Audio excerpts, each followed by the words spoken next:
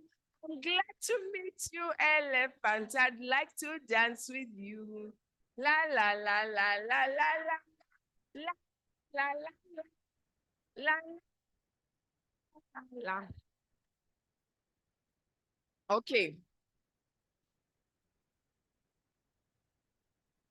Now, you are at the level, you have reached the level of the 3rd and 4th generation. We are still not in the 5th and 6th. And I hope you are watching our elders over here. They were sitting like, this is not something we do. Do you know, this is why we need your generation.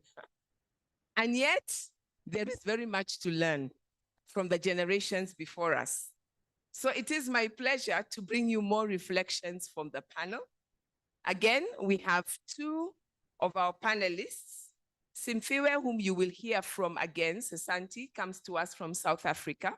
He's a professor in the Department of Language Education, and he is from the University of Western Cape. And then my brother, Jacques Shibabwa, and I call him my brother because Jacques and I have gone through a lot. We are on the subcommittee of programs together of the Codestria Executive Committee. Jacques comes to us from the Department of Political Science at the University of Kinshasa in the DRC. I don't know which one of you is starting. Thank you, Cynthia.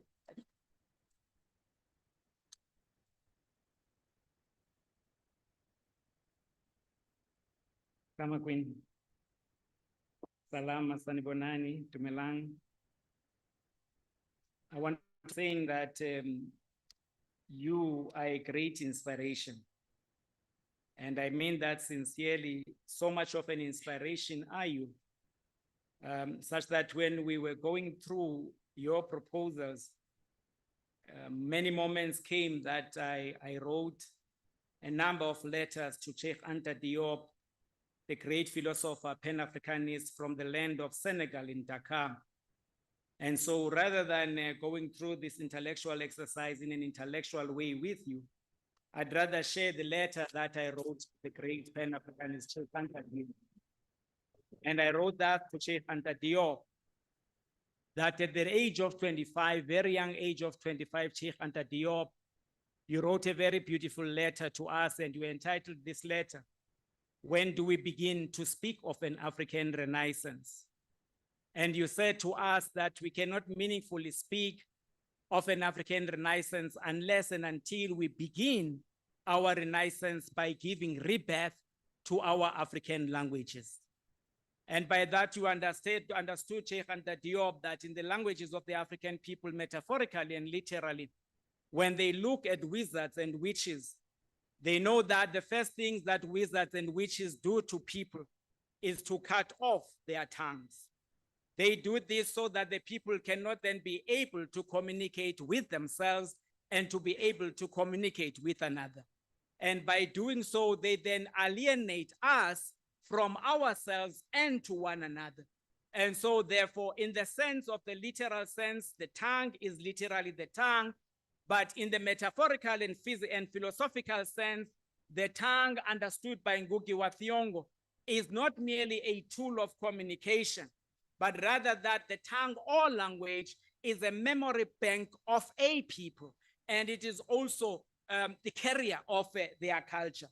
So much so that when you destroy a people's language, you are destroying their memory bank, and you're also destroying their cultures at the same time. And as Ngugi wa Thiong'o quite correctly understood Sheikh Anta Diop, he said that wherever the European people went, they always displaced the memory of the people and replaced it with the memory of their own selves. So much so that whenever they look at themselves, they see strangers. But when they look at the other, they always see the familiar. That is why Sheikh Anta Diop, when Africans speak to one another as if they don't understand love, they would say that when they are speaking about love that is pure, they speak about platonic love, as if African people do not know what love is in their own languages. And this is because Sheikh Anta Diop, the European colonialists, understood that when they taught them Plato, the African people would remember Plato and say that this is Platonic, because language is not only a carrier of culture, but it is also a carrier of history. That our languages and other people's languages carry their history. Sheikh Anta Diop, you understood this. And many of us speak about Pyrrhic victory, victory that is not meaningful. Little do we understand that when we are speaking about Pyrrhic victory, Sheikh Anta, is that we are referring to a particular man in Europe who was a general.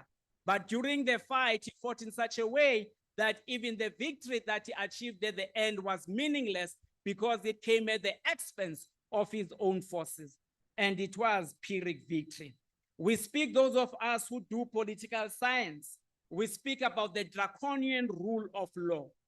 Many of us do not understand, Sheikh Anta Diop, that when we speak about draconian rule, we are going back again to that dictator who was in Europe, whose name was Draco.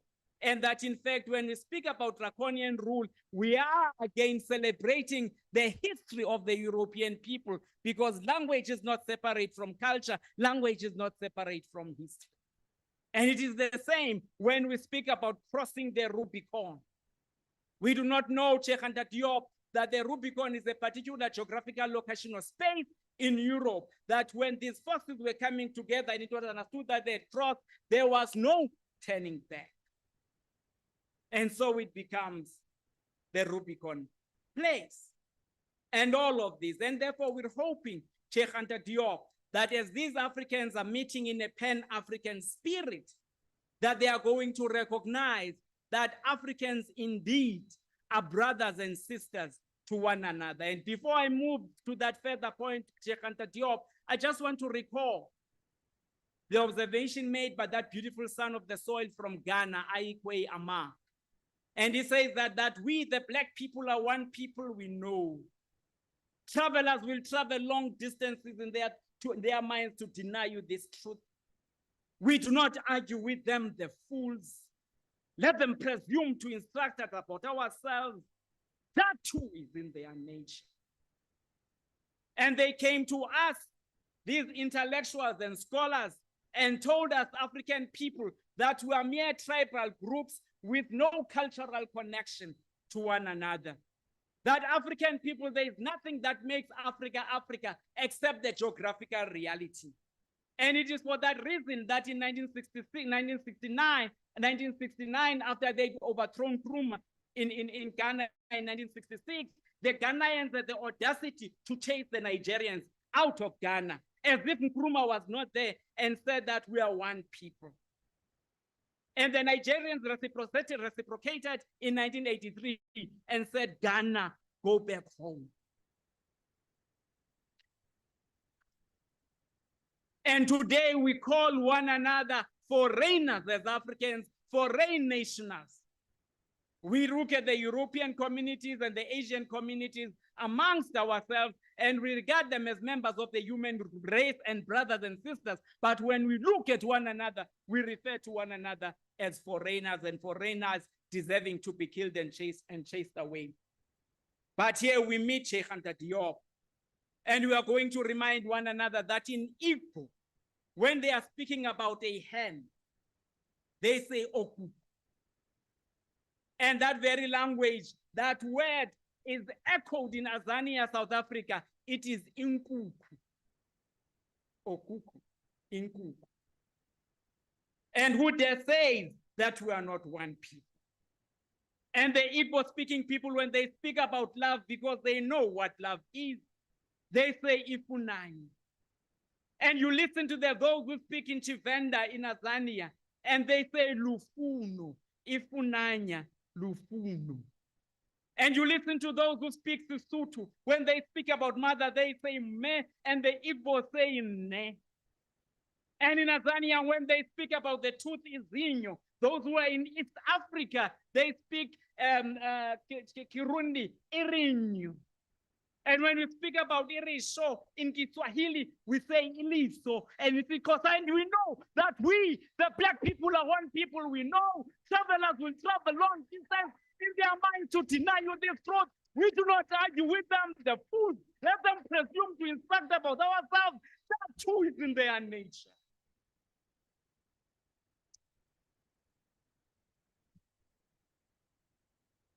And when we read Sheikh Anta Diop, we read Kenya, we read Jomo Kenyatta in his book Facing Mount Kenya. In the language of Kikuyu, they say Nyukwa, your mother. Nyukwa, your mother. And in the languages of the Nguni, we say Unyo. And we know that these words, Nyukwa and Inyu, comes from our language, Inyu, which is the private part of a woman, the vagina. Because our ancestors tell us at all times that the gateway to life is through the vagina for both men and women. And that the first home of all human beings is the woman's womb. And it is for this reason, when our ancestors were building the hearts of those young men who were initiated into manhood, it was the women who built them historically. When the young men were going back, they are going back into their mother's wombs to be reborn as new people, as men. And that is why they came out with the red ochre, because the red ochre represents the blood of a woman. And when we make our gods, we make them in the shape of a womb. And they have the audacity to tell us that we are patriarchs. We never knew patriarchy. We're a loving people who love women, who honor women. Then those who came from far, far, far, far away, they came and told us that women, like in Greece of old, are the doormats of society. And we know, Cheikhan Diop, that as we gather, this young generation of researchers are going to restore their memories. And in the quest for the African Renaissance, will do so through the African languages. And that will rehumanize us as we are being dehumanized. And it is going to re-Africanize us as we are being de-Africanized. Cheikhan Diop, that's right.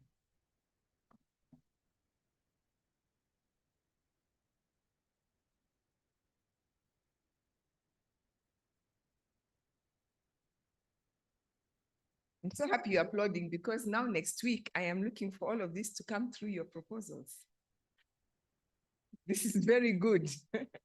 So what does the tongue represent in your work? What does your work seek to do? Are you going to be part of the memory bank? Are you going to be a carrier? Or are you going to be a destroyer of that memory bank and the culture? We are talking about generations. What is the historical mission of this generation with regard to the work that you as an individual is doing? Is your work contributing to that? If so, how? Are you even aware of what it is? Or are you like, okay, now I don't even know how to place myself in relation? This idea of an epistemic community. Who else of your generation are we all going to be citing 20 years from now? Are they in this room? How can you help them get to that point that when they are Professor so-and-so, or the great writer, or whatever it is that they do, the person who changed policy for African higher education, you can say, I had a part in contributing to that. So not only are you thinking about how your work is contributing to it, but we're inviting you through the next week to think about what insights you can offer as a gift to your peers. What insights can you offer back to us as the generation that has come before you? How am I going to be coming to a time when I say, according to Ajowa Yewa Tosupe, this and this and this idea is important. I am citing the amazing path-breaking work of Senor Kosi Ehlui, and I first got to meet him in Kigali. This is part of what we are calling you to do, and that's been an amazing challenge. Thank you very much, Simfiwe. You will notice we are now also talking about the conceptual framework of your work. What are the concepts you are engaging? Who are we talking to? Whose work are you furthering? Who are you in conversation with? Whether you're agreeing, whether you're building on, whether you're pushing back on, whether you're developing further.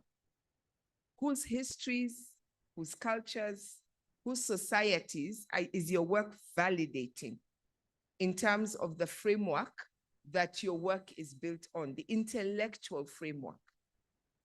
Are we simply going out to gather data to validate the theories that other people have produced that come from outside the continent, so that they can also give a few examples from Africa when they continue to cite? Or are we building on the praxis of African intellectuals who have come before us? Are we developing new ideas that the generations that follow us are going to? Generation Beta began being born this year. Are they going to be citing you and saying that you are the ideas? Or are they still going to be looking to Europe and America for their conceptual frameworks? What are the politics of citation that is evident in my bibliography? Which languages are informing my work? Am I only thinking in English? Or am I drawing from the range of languages available to me, both African and non-African? Do I know the work of non-Europhone intellectuals, as we were challenged the other day? And if not, is there a possibility that the kind of work I am working with may benefit from some of that? And where would I go? So that we're not looking at the communities we're going to simply as giving us data for our research, but that they're also going to provide the conceptual framework for some of our work, just as their methodology is going to inform our own methodology. And I think the final question that you put into my mind, what is African? About the African Fellowships for Research in Indigenous and Alternative Knowledges. Can my project be used as a poster child of what is African about these fellowships?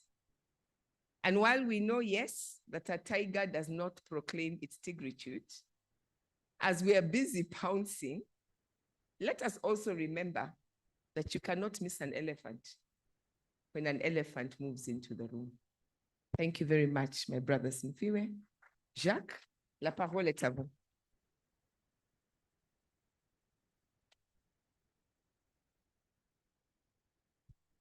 Merci beaucoup, Michel.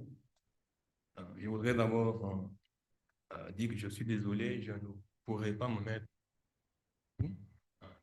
je ne pourrais pas me mettre debout pour vous présenter, en fait, vous parler de ce que je voudrais vous parler tout à l'heure pour une raison simple. J'ai été opéré il y a un mois, donc j'ai encore la blessure de l'opération, donc il ne me permet pas de me mettre debout, donc j'avais obligé de rester assis, donc je suis désolé.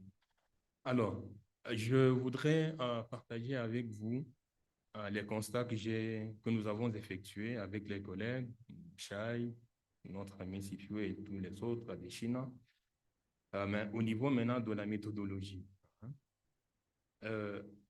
En fait, il s'agit ici, c'est juste cet aspect que je prends parce que les autres aspects ont déjà été explorés par mes collègues avant moi. Alors, la méthodologie, c'est la partie la plus importante d'un travail scientifique. Nous le savons tous très bien. Depuis le premier jour, on le dit, on le répète, il faudra que nos travaux soient rédigés de manière rigoureuse. Et la méthodologie nous permet justement, n'est-ce pas, de monter des projets de recherche qui soient rigoureux. D'abord, félicitations une fois de plus parce que ceux qui sont ici ont dû présenter des travaux qui étaient bons, mais on peut toujours les améliorer, comme l'a dit Michel, c'est la raison de notre présence ici et de ce que vous allez faire dans les jours à venir. Alors, qu'est-ce que nous avons remarqué à ce niveau-là? D'abord, commençons par dire qu'au niveau de cette méthodologie-là, il s'agissait de voir, n'est-ce pas, comment les collègues, comment les boursiers, n'est-ce pas, les candidats, ont structuré leur travail en essayant, autant que faire se peut, de voir s'ils ont respecté les différentes étapes de la recherche scientifique. Ça, c'est un. Et en plus, il fallait maintenant examiner la méthodologie au sens des techniques, n'est-ce pas, de collecte d'informations que nous connaissons tous. Alors, en tant qu'étape différentes étapes constitutives d'une recherche scientifique, il fallait savoir si le sujet de recherche ou l'objet de recherche proposé par le candidat est limité dans le temps et dans l'espace. Nous le savons tous très bien. Est-ce que l'objet de recherche a été clairement défini? Est-ce qu'il n'y a pas d'ambiguïté? Michel vous a dit tout à l'heure, vous n'avez que 7 mois pour réaliser ce travail scientifique. Donc, si vous présentez un objet de travail qui n'est pas bien délimité dans le temps et dans l'espace, donc vous restez au niveau abstrait, au niveau général, donc vous voyez que ces 7 mois ne vous serviront à rien. Il faudra donc bien délimiter votre travail. Et d'ailleurs, cette délimitation vous permet d'asseoir votre travail sur des bases empiriques. Je reviendrai sur ça. Donc, ça, c'est un premier élément sur lequel nous avons tablé. Il fallait aussi savoir si la problématique est bien formulée et voir si la problématique est en cohérence, est en relation, n'est-ce pas, avec le sujet ou l'objet de la recherche. Souvent, il y a certains travaux que l'on lisait. Et lorsqu'on examinait le sujet du travail et qu'on revenait à la problématique, on se rendait vite qu'il y avait, n'est-ce pas, des contradictions, des incohérences entre la problématique, c'est-à-dire les questionnements soulevés par le chercheur et le sujet de sa recherche. Et ce genre de contradiction pose problème, donc ça montre que le candidat n'a pas compris ce qu'il est en train de faire. Il y a aussi les hypothèses, bien entendu. Est-ce que les hypothèses sont pertinentes? Est-ce que ce ne sont pas des simples évidences? Parce que toute hypothèse que l'on avance, ou toute question d'ailleurs de la problématique que l'on avance, n'est pas une question de recherche. Et quelqu'un peut poser une bonne question, vous la lisez, vous voyez qu'elle est bonne, mais en réalité, c'est une évidence. C'est comme une personne qui se pose une question, est-ce qu'il faut avoir 2 jambes pour bien marcher? Je voudrais savoir si vraiment il faut avoir 2 jambes pour bien marcher. Et pour ça, il faut aller faire des recherches sur le terrain. Ah non. Donc là, ça ne va pas. Parce qu'on sait très bien que c'est une évidence. Pour bien marcher, il faut avoir 2 jambes. Si vous en avez une, vous n'allez pas bien marcher, il faudra. Donc, il y a des questions comme ça au niveau de la recherche, c'est-à-dire vous lisez un travail de recherche, n'est-ce pas? Vous vous rendez compte que la question posée, elle est bonne, elle est belle, même esthétiquement, mais elle n'est pas pertinente parce que c'est une évidence, n'est-ce pas? Donc, à ce moment-là, il y a un souci. Tout comme au niveau des hypothèses aussi. Alors, il fallait aussi savoir si le travail a un ancrage en théorique. D'abord ça. Ça, c'est très important. Mcha, il vient de le dire. Tout travail scientifique, n'est-ce pas, s'inscrit dans une mouvance théorique bien déterminée. Et c'est très important pour ce projet qui est le nôtre. Parce que, comme le disait Ishai, est-ce que nous sommes ici pour ressasser les théories qui existent ou bien nous sommes ici pour examiner des réalités empiriques, n'est-ce pas, bien déterminées, qui relèvent de l'autochtonie, n'est-ce pas, les connaissances autochtones, et essayer à partir de ces objets de recherche de rethéoriser, n'est-ce pas, c'est-à-dire de proposer des théories issues finalement de ces réalités empiriques-là. Parce que justement, c'est ça l'importance de ce projet. Nous savons très bien que quand, sur le plan de la méthodologie, n'est-ce pas, il y a 2 pôles très importants qui nous permettent de faire des recherches. Vous avez d'une part le pôle factuel qui est constitué des faits et vous avez le pôle théorique.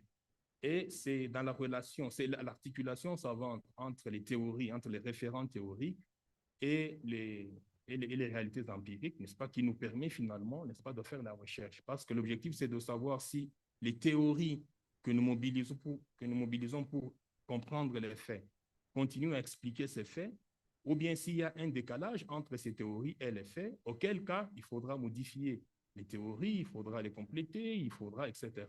Et les objets d'études qui sont les nôtres aujourd'hui nous donnent l'occasion justement de voir si nous avons la possibilité, n'est-ce pas, d'examiner certaines théories existantes et de les confronter à la réalité empirique pour voir comment nous pouvons, dans quelle mesure, n'est-ce pas, nous pouvons soit modifier ces théories, soit les améliorer, soit tout simplement les écarter. Parce qu'une théorie qui n'arrive pas à expliquer un phénomène ou bien un fait, eh bien, cette théorie n'a pas de raison d'être retenue, n'est-ce pas, dans le domaine scientifique. Et elle est dépassée, il faut aller. Bon, voilà un peu au niveau ce qu'il fallait examiner au niveau de la méthodologie en ce qui concerne, n'est-ce pas, le suivi des différentes étapes de la recherche scientifique.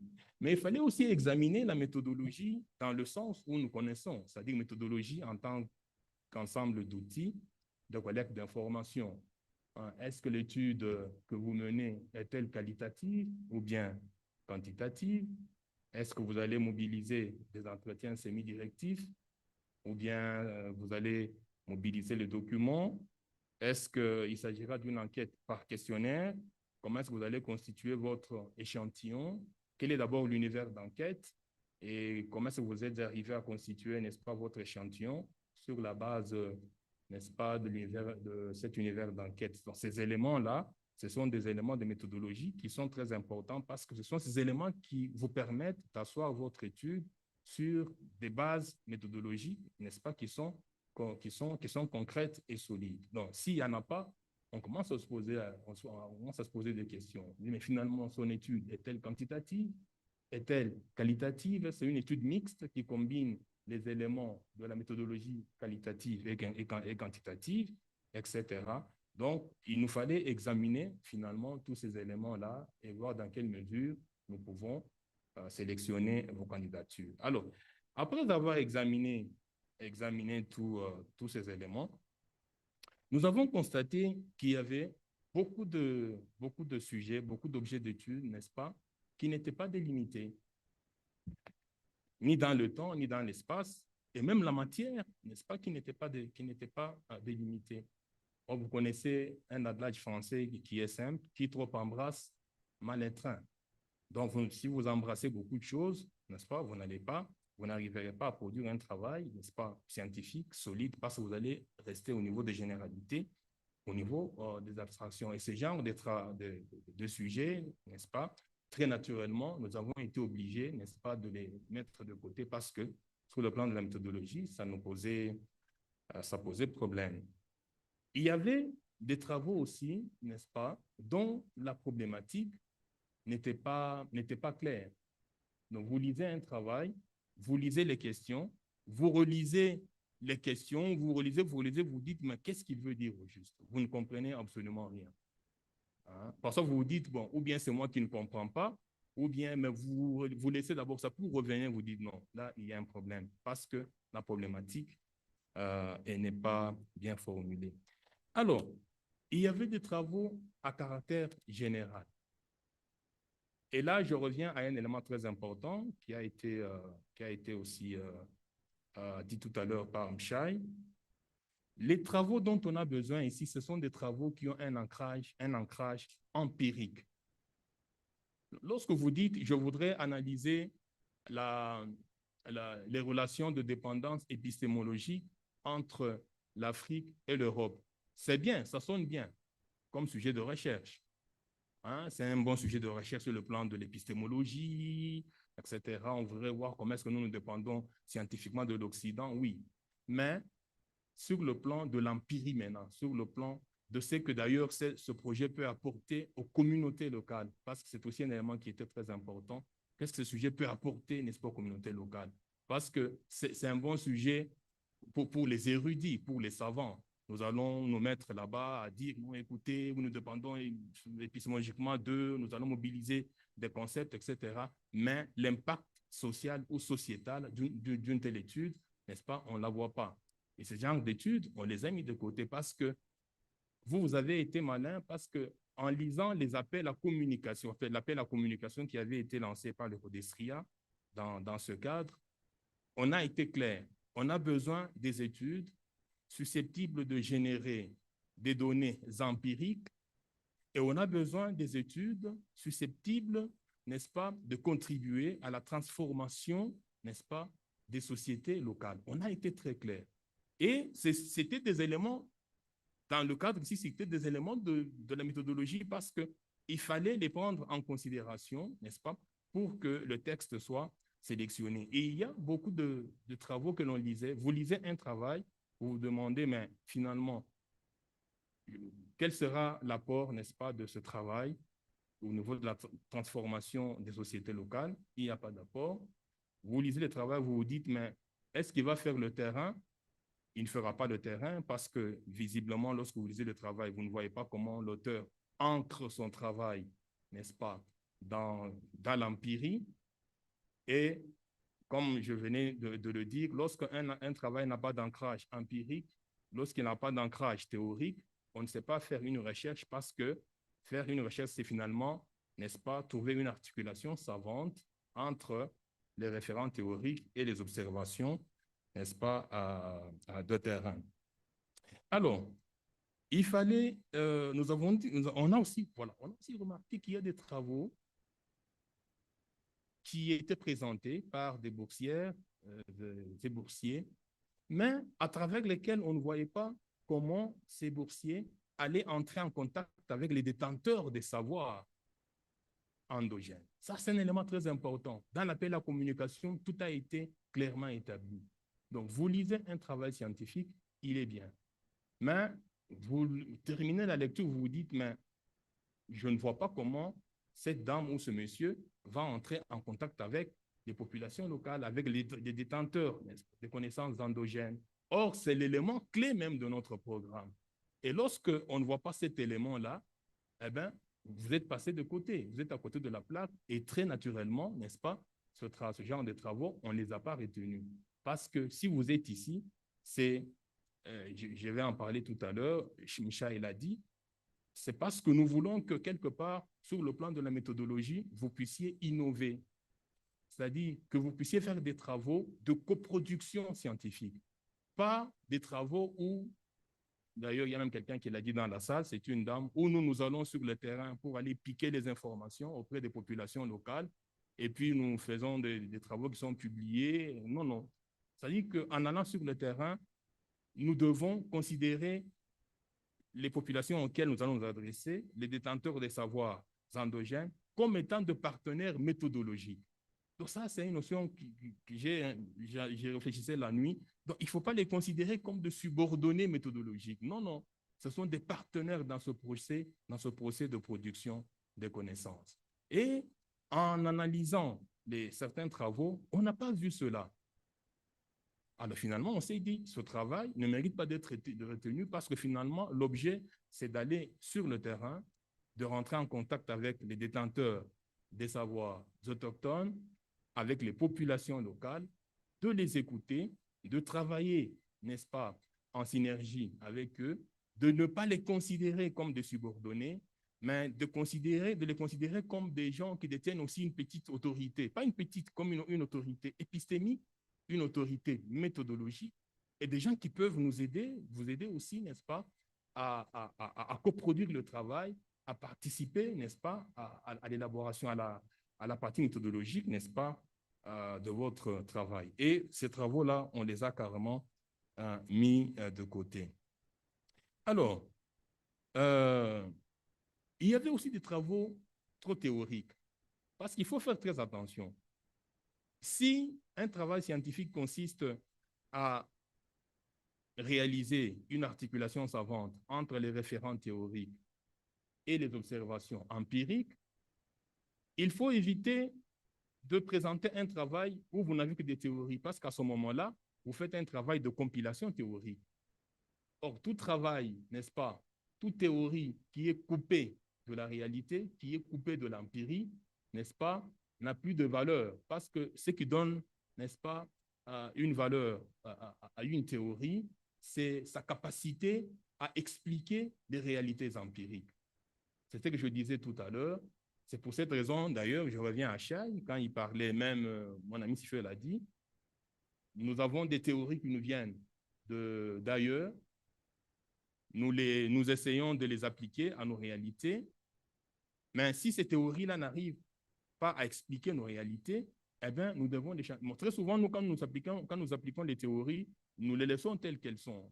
Bon, la théorie de tel, vous l'appliquez, vous faites le terrain, et puis c'est fini. Vos hypothèses, vous les validez, et puis ça passe. Non, non. Voici maintenant l'occasion, n'est-ce pas, d'aller sur le terrain, d'examiner, n'est-ce pas, à l'aide des théories, des faits, et de voir dans quelle mesure on peut modifier ces théories, etc. Et un travail qui n'est que théorique, à ce moment-là, ne vous amène pas sur le terrain et il est problématique. Donc, il est coupé de l'empirie. D'autre part, un travail qui est seulement empirique et qui est coupé de la théorie vous plonge dans un factualisme un peu inintelligent parce qu'on ne peut pas se mettre à collecter des informations, des données sans les expliquer. Or, on explique avec les théories pour voir si, n'est-ce pas, les faits rentrent dans la théorie. Si les faits ne rentrent pas dans la théorie est modifiée parce que ce sont les faits qui permettent de valider les théories, on les modifie, etc. Tout ça.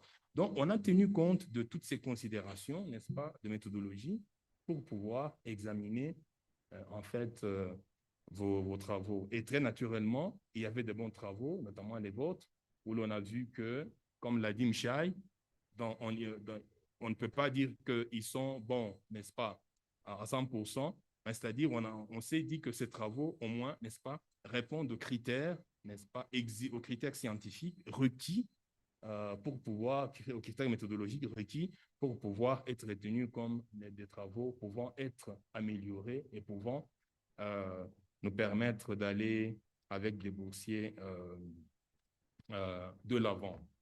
Alors, parce que je voudrais être bref. Qu'est-ce que nous attendons de vous dans les jours qui viennent? Non, avant d'abord d'arriver à cela, il faut savoir que pour identifier l'objet de recherche qui est le vôtre, il fallait avoir non seulement le bagage intellectuel que vous avez acquis à l'université, Mais il fallait aussi et surtout lire l'appel à communication. Parce que l'appel à communication contenait des éléments méthodologiques qui vous permettaient de formuler un travail, un objet d'étude, un sujet de recherche, n'est-ce pas, qui soit acceptable par le comité. Alors, il faut d'abord être en mesure d'identifier un objet qui vous permet de générer des données exploitables. C'est mis dans l'appel à communication. Donc, lorsque nous avons lu un travail scientifique et que nous nous sommes rendus compte que ce travail ne vous permettait pas de produire, de générer. Quand je dis générer, je ne parle pas de l'intelligence artificielle. Hein. Générer, c'est produire, hein, aller sur le terrain. Voilà, il ne faut pas générer. Donc, un travail qui ne vous permet pas d'aller sur le terrain et de produire des données exploitables, eh bien, ce travail, on l'a mis de côté. Parce que on s'est dit, il ne faut pas qu'on confonde finalement un travail scientifique, même si il porte sur les savoirs endogènes, et de la mystique, par exemple. Je me rappelle, quand j'étais adolescent, il y avait un chef coutumier qui avait le pouvoir de faire de sorte que la pluie puisse tomber lorsqu'on s'était rendu compte qu'on était en saison de pluie et qu'il ne tombait pas. Et ce chef coutumier s'appelait Pandé. Donc, il y a des jours où, par exemple, vous arrivez au mois de septembre, en RDC, la saison de pluie commence au mois de septembre, mais vous pouvez arriver au mois de septembre et pendant tout ce mois-là, il n'y a pas de pluie. Et parfois, une partie du mois d'octobre, elle passe sans qu'il y ait pluie. Et dans certaines communautés, notamment là où j'ai grandi, il y a des gens qui passaient dans des quartiers avec comment on appelle ça, microphone ou quoi, mégaphone ou quoi, en train de vous dire, non, écoutez, demain, que personne n'aille au champ. Demain, vous restez tous à la maison parce que chef Pandé, c'est-à-dire le chef coutumier Pandé va faire des cérémonies pour qu'il pleuve. Et effectivement, ce jour-là, vous ne pouvez pas aller dans la forêt ou au champ parce que ce jour-là, chef Pandé va s'investir dans ce travail de convocation ou convocation de la pluie. Et 2 ou 3 jours après cela, il pleuvait. On se demandait ce qu'il faisait. Alors, quelqu'un peut se dire, je voudrais analyser, n'est-ce pas, travailler sur ça. Mais là, ça pose déjà problème parce que on peut se demander si vous dites, bon, je voudrais travailler sur la capacité, par exemple, de certaines communautés ou d'une personne à faire, à convoquer la pluie. S'il n'y a qu'une seule personne qui est capable de convoquer la pluie, en quoi cette étude devient scientifique si vous voulez Parce qu'une étude scientifique suppose que si vous la réalisez aujourd'hui, moi aussi, plus tard, j'ai la possibilité de suivre la même démarche et de la réaliser. Vous voyez, c'est ça un travail scientifique. Donc, un travail scientifique, ce n'est pas une œuvre réservée à vous-même, c'est-à-dire avec vos petits secrets, et puis vous produisez, et puis vous vous arrêtez là-bas, vous avez des résultats. Non, non. Donc, là, c'est de la mystique, ce n'est pas un travail scientifique. Donc, c'est-à-dire, ça me rappelle ce que Marema a dit de ce que Jean-Christophe a dit tout à l'heure. Il avait son dos malade, son dos qui faisait mal, et puis il est allé voir un monsieur qui a craché des histoires sur son dos, et puis tout d'un coup, il était guéri. Alors, question, s'agit-il d'une médecine traditionnelle ou bien il s'agit d'une mystique? Parce que s'il n'y a que cette personne qui est capable de cracher, n'est-ce pas, et qu'il n'y a pas au sein de la communauté des gens capables de cracher pour que vous puissiez vous sentir bien, et que vous-même, chercheur, vous ne pouvez pas, n'est-ce pas, vous investir dans une dynamique qui consiste à le faire, à ce moment-là, on est en présence d'une mystique, il n'y a pas de science. Parce que même la mobilisation de données va poser problème. Donc, nous devons faire très attention dans le choix de nos... Donc, tout savoir endogène ne vous conduit pas à la production d'un travail, n'est-ce pas, qui puisse rentrer, n'est-ce pas, dans ce qui est exprimé dans l'appel à communication. Donc, il fallait faire cette part, n'est-ce pas, entre la mystique et ce qui est scientifique. Alors, il fallait aussi être en mesure, comme je l'ai dit tout à l'heure, de concevoir un sujet de recherche qui permette la coproduction scientifique, la coproduction méthodologique. Et c'est ce que vous avez fait. Certains travaux ne l'ont pas fait. C'est-à-dire, vous lisez un travail scientifique, vous voyez que c'est l'auteur lui-même qui se met sur le devant de la scène. On ne voit pas comment on va mobiliser les autres partenaires, les détenteurs des savoirs scientifiques, les populations locales, etc. Donc, voilà un peu. Alors, qu'est-ce que nous vous demandons maintenant dans les jours à venir? Il ne s'agit pas d'une recette, mais premièrement, parce que j'ai entendu les gens poser des questions pertinentes, quelles sont les méthodologies les plus appropriées pour pouvoir faire le terrain? Ah non, il ne faut pas qu'on s'y trompe, hein. D'abord, nous avons les méthodologies que nous connaissons là, celles que nous avons toujours appliquées d'abord. C'est-à-dire, il y a les entretiens, il y a les enquêtes par questionnaire, il y a. Donc, vous avez d'abord cette panoplie, n'est-ce pas, de méthodologies ou des méthodes que vous connaissez, que vous allez mettre à contribution. Ça, d'abord, c'est un. Deuxièmement, parce qu'on vous demande d'innover sur le plan de la méthodologie, il faudra non seulement appliquer ces méthodes, mais il faudra rentrer dans une dynamique de coproduction méthodologique, c'est-à-dire associer, n'est-ce pas, à votre démarche méthodologique les détenteurs des savoirs autochtones, les populations locales, etc. Parce que nous estimons, dans le cadre de ce projet, que ces gens-là, ce sont des gens qui détiennent des connaissances, qui peuvent aussi vous dire un mot sur la méthodologie, qui ont des choses à vous dire, n'est-ce pas? Et donc, ensemble avec eux, vous coproduisez cette démarche de méthodologie, n'est-ce pas, pour pouvoir aller de l'avant. Donc, méthodologie existante, bien sûr, coproduction méthodologique, mais en même temps, il faudra aussi savoir, et ici d'ailleurs, je ne sais pas s'il y a des anthropologues dans cette salle, les anthropologues utilisent souvent ce qu'on appelle les observations participantes.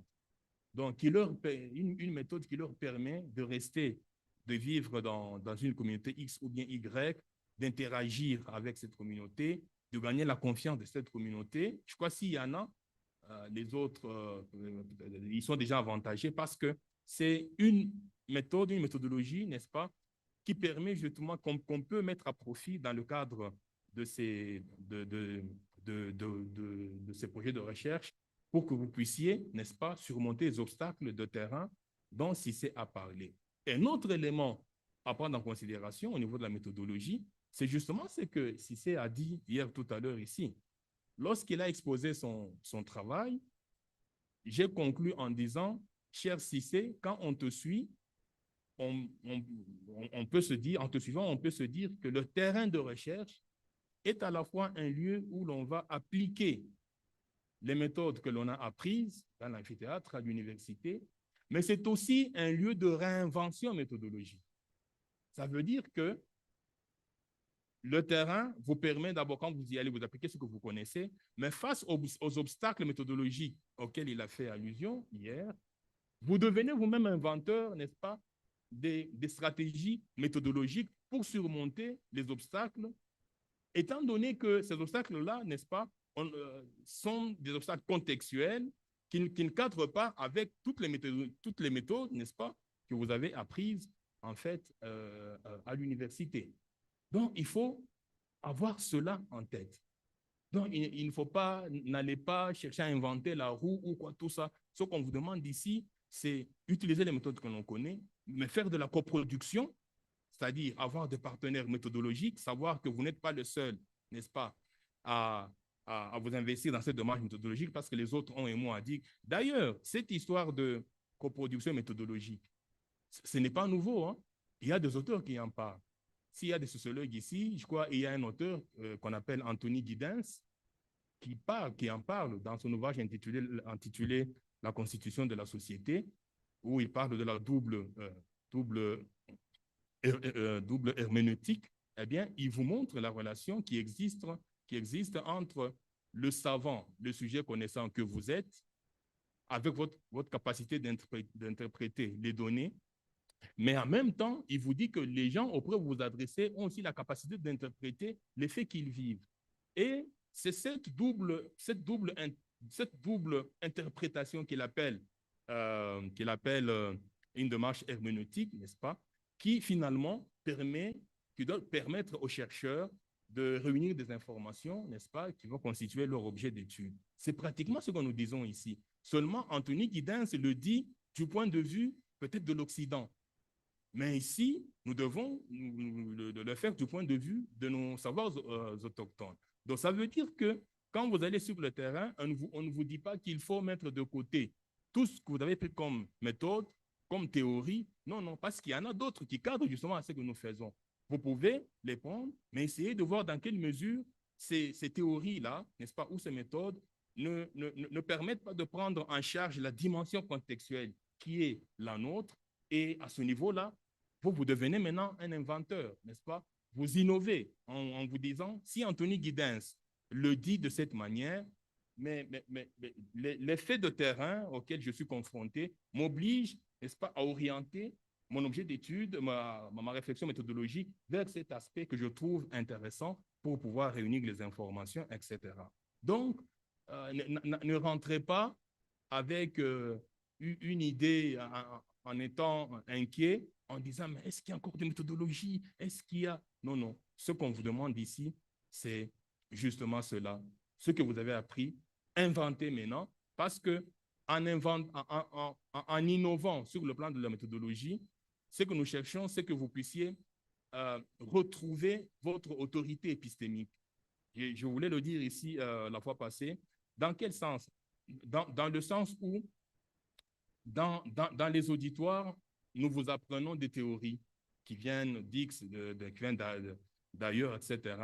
Mais très souvent, on ne vous dit pas comment vous pouvez vous-même vous prendre en charge méthodologiquement et théoriquement en essayant de critiquer, n'est-ce pas, ce que l'on vous donne pour que vous puissiez, n'est-ce pas, vous conformer aux exigences de terrain. Donc, il y a en quelque sorte, c'est comme s'il y a une petite perte de votre autorité épistémique, votre autorité sur les objets d'étude, sur les théories, sur la méthode, n'est-ce pas? Ce qui fait qu'avec cet objet d'étude, on vous demande de dépasser ce cadre-là, de ne pas vous enfermer dans le carcan de ce que l'on vous a appris dans l'auditoire pour aller au-delà en innovant. Et une façon d'innover, c'est justement ce qu'on vous a dit ici, associer, considérer les détenteurs de connaissances autochtones comme des partenaires.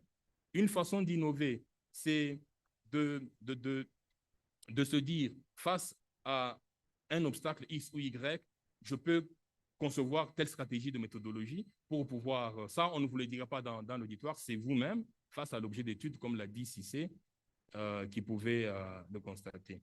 Donc, ça c'est une parenthèse. Alors, les travaux que nous attendons, je vais conclure par là, ne nous amenez pas des travaux qui n'ont pas d'ancrage empirique. On insiste là-dessus. Amenez-nous des travaux où il y a des données. Ça, parce que si vous allez sur le terrain, on vous donne une bourse de 7 mois et que vous rentrez pour nous amener peu de travaux, etc.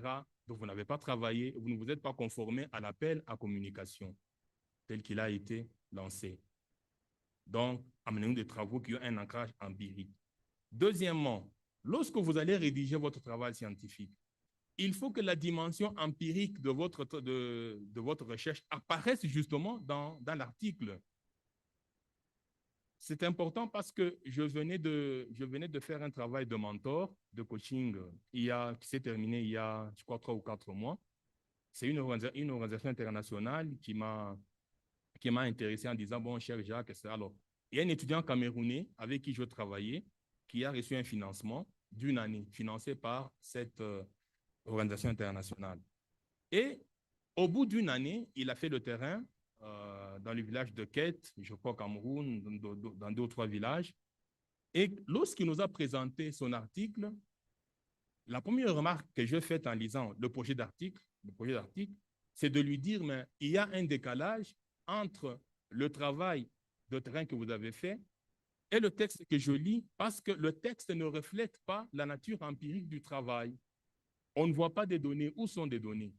Donc, ça risque de donner l'impression que vous avez triché, que vous n'avez pas fait le terrain. Donc, il faut que l'on puisse voir des données dans le travail scientifique. Il faut que ça apparaisse. Cette dimension empirique est très importante. Deuxièmement, il faut que vos travaux puissent, n'est-ce pas, s'inscrire dans une mouvance théorique ou dans des mouvances théoriques. Comme je l'ai dit, on ne peut pas faire un travail qui n'est pas théorisé. Mais à ce niveau, maintenant, nous avons besoin de votre esprit d'innovation. Est-ce que vous êtes capable, sur la base des objets d'études empiriques particuliers que vous avez devant vous, qui relèvent des savoirs autochtones, pour pouvoir confronter les théories et voir dans quelle mesure vous pouvez modifier la théorie, par exemple, que vous avez utilisée ou les théories que vous avez utilisées.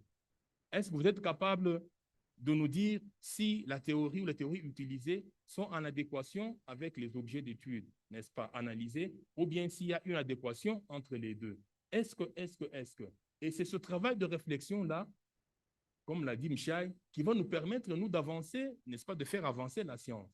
Parce que si nous restons dans la dynamique où il faut rester dans les mêmes théories que nous connaissons, de valider les mêmes théories que nous connaissons toujours, eh bien, à ce moment-là, il y a un souci.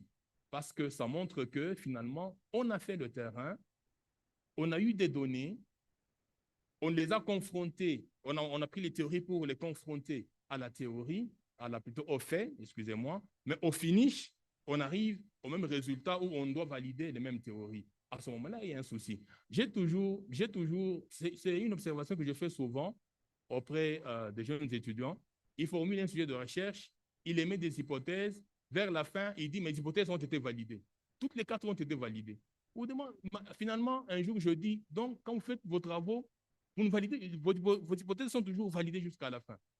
Or, vous-même, vous dites, hein, dans la partie introductive, il vous dit, bon, mes hypothèses ici, on verra vers la fin du travail si elles seront confirmées ou infirmées, c'est-à-dire validées ou si elles ne seront pas validées. Là, vous voyez, quand vous faites un travail scientifique, un travail, c'est un continuum. Hein. Nous, quand on fait ça, moi, je retiens ça dans ma tête.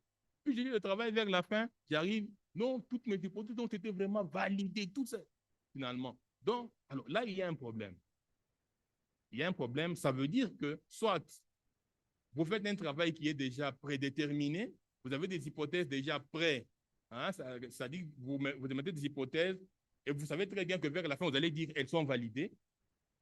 Ça a une possibilité. Ou bien soit alors, vous êtes dans une posture d'un usage inadéquat des théories pour analyser les faits. Donc, vraiment, à ce niveau, avec des travaux de qualité que nous avons retenus et que vous nous avez présentés, nous voudrions vraiment que vous puissiez, n'est-ce pas, vous mettre dans cet exercice hein, qui consiste à voir si on peut invalider certaines théories. Quand on dit invalider, on ne vous dit pas de supprimer. Hein.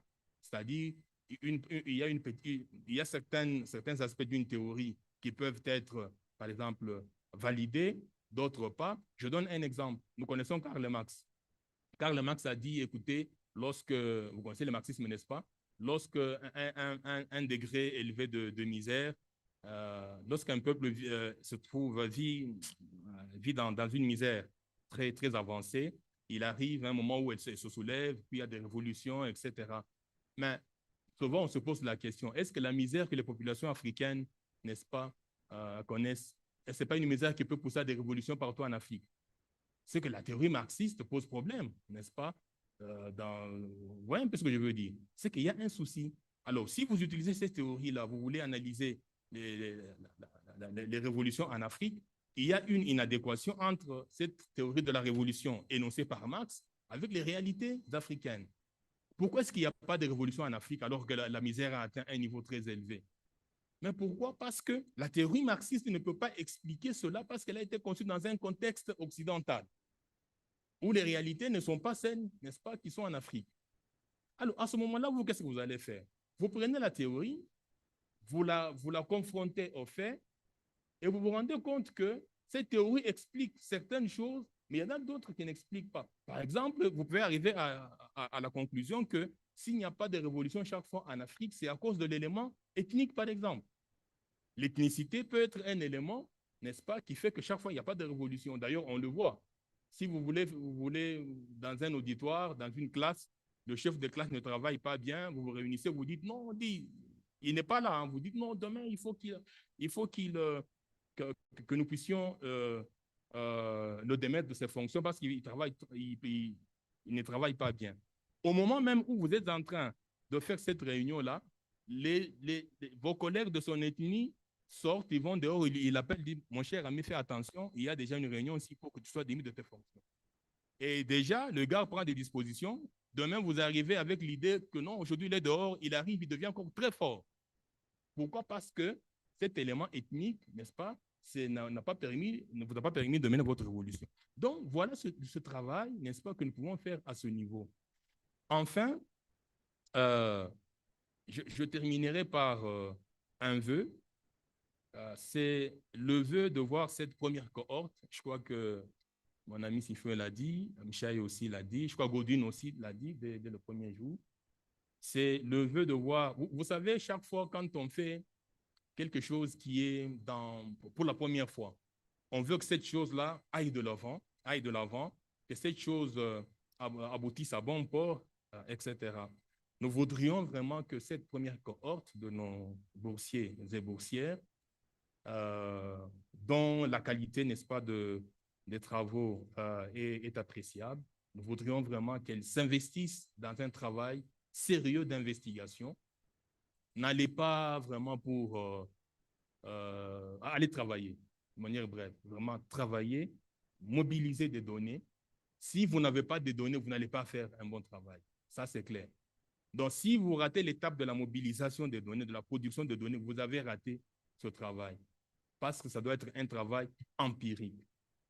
Et n'oubliez pas que quand vous allez terminer, vous pouvez faire des podcasts, Michel l'a dit, pour proposer, par exemple, pour dire, non, voici mon travail, mais je voudrais que ça serve à l'élaboration de politiques publiques. Et dans ce cadre-là, voici un poste, même si vous ne publiez pas sur le plan, vous le publiez sur le plan universitaire, vous faites un poste que vous faites passer.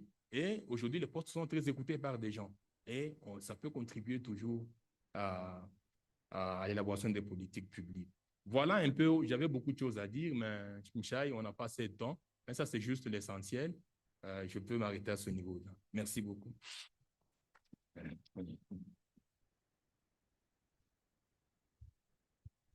Merci beaucoup, cher Jacques, et aussi cher Cynthia. So I'm just going to pick up a couple of points. Again, this is for you to begin to reflect over the weekend, starting with your own work and then with the others. Some of the things I'm going to add to the table that Jack gave us is this idea of really looking at your proposal again. Don't assume because you did it, now it's done. I really liked the idea of going back to the original call for proposals and then comparing your proposal with that. And then thinking through, okay, so what did I not do as well? Having heard all that I have heard, what help do I need? Again, remember, you're here. You don't need to defend it. What you're looking for is where do I need help? So what is it that now, after I've listened to everything this past week, I know I did not do this section as well as I could have or I should have. What help do I need? Maybe I know I didn't do well, but I honestly did my very best. Now I'm thinking I need help because I don't know how to do A, B, C, D. What did I struggle with? What was the section of your proposal that gave you a headache? This is the one where you went to AI, you went to your supervisor, you asked a mentor, you asked someone to help you really felt unsure about. Which is the one I am just dreading to hear what people will say because I know they're coming for me. When I think through what I'm going to do, the part I am dreading the most is fieldwork. I am fine with data analysis, I'm fine with all the rest, but the fieldwork part, when I think about it, a headache starts, right? I know what I need to do, but I'm anxious about it.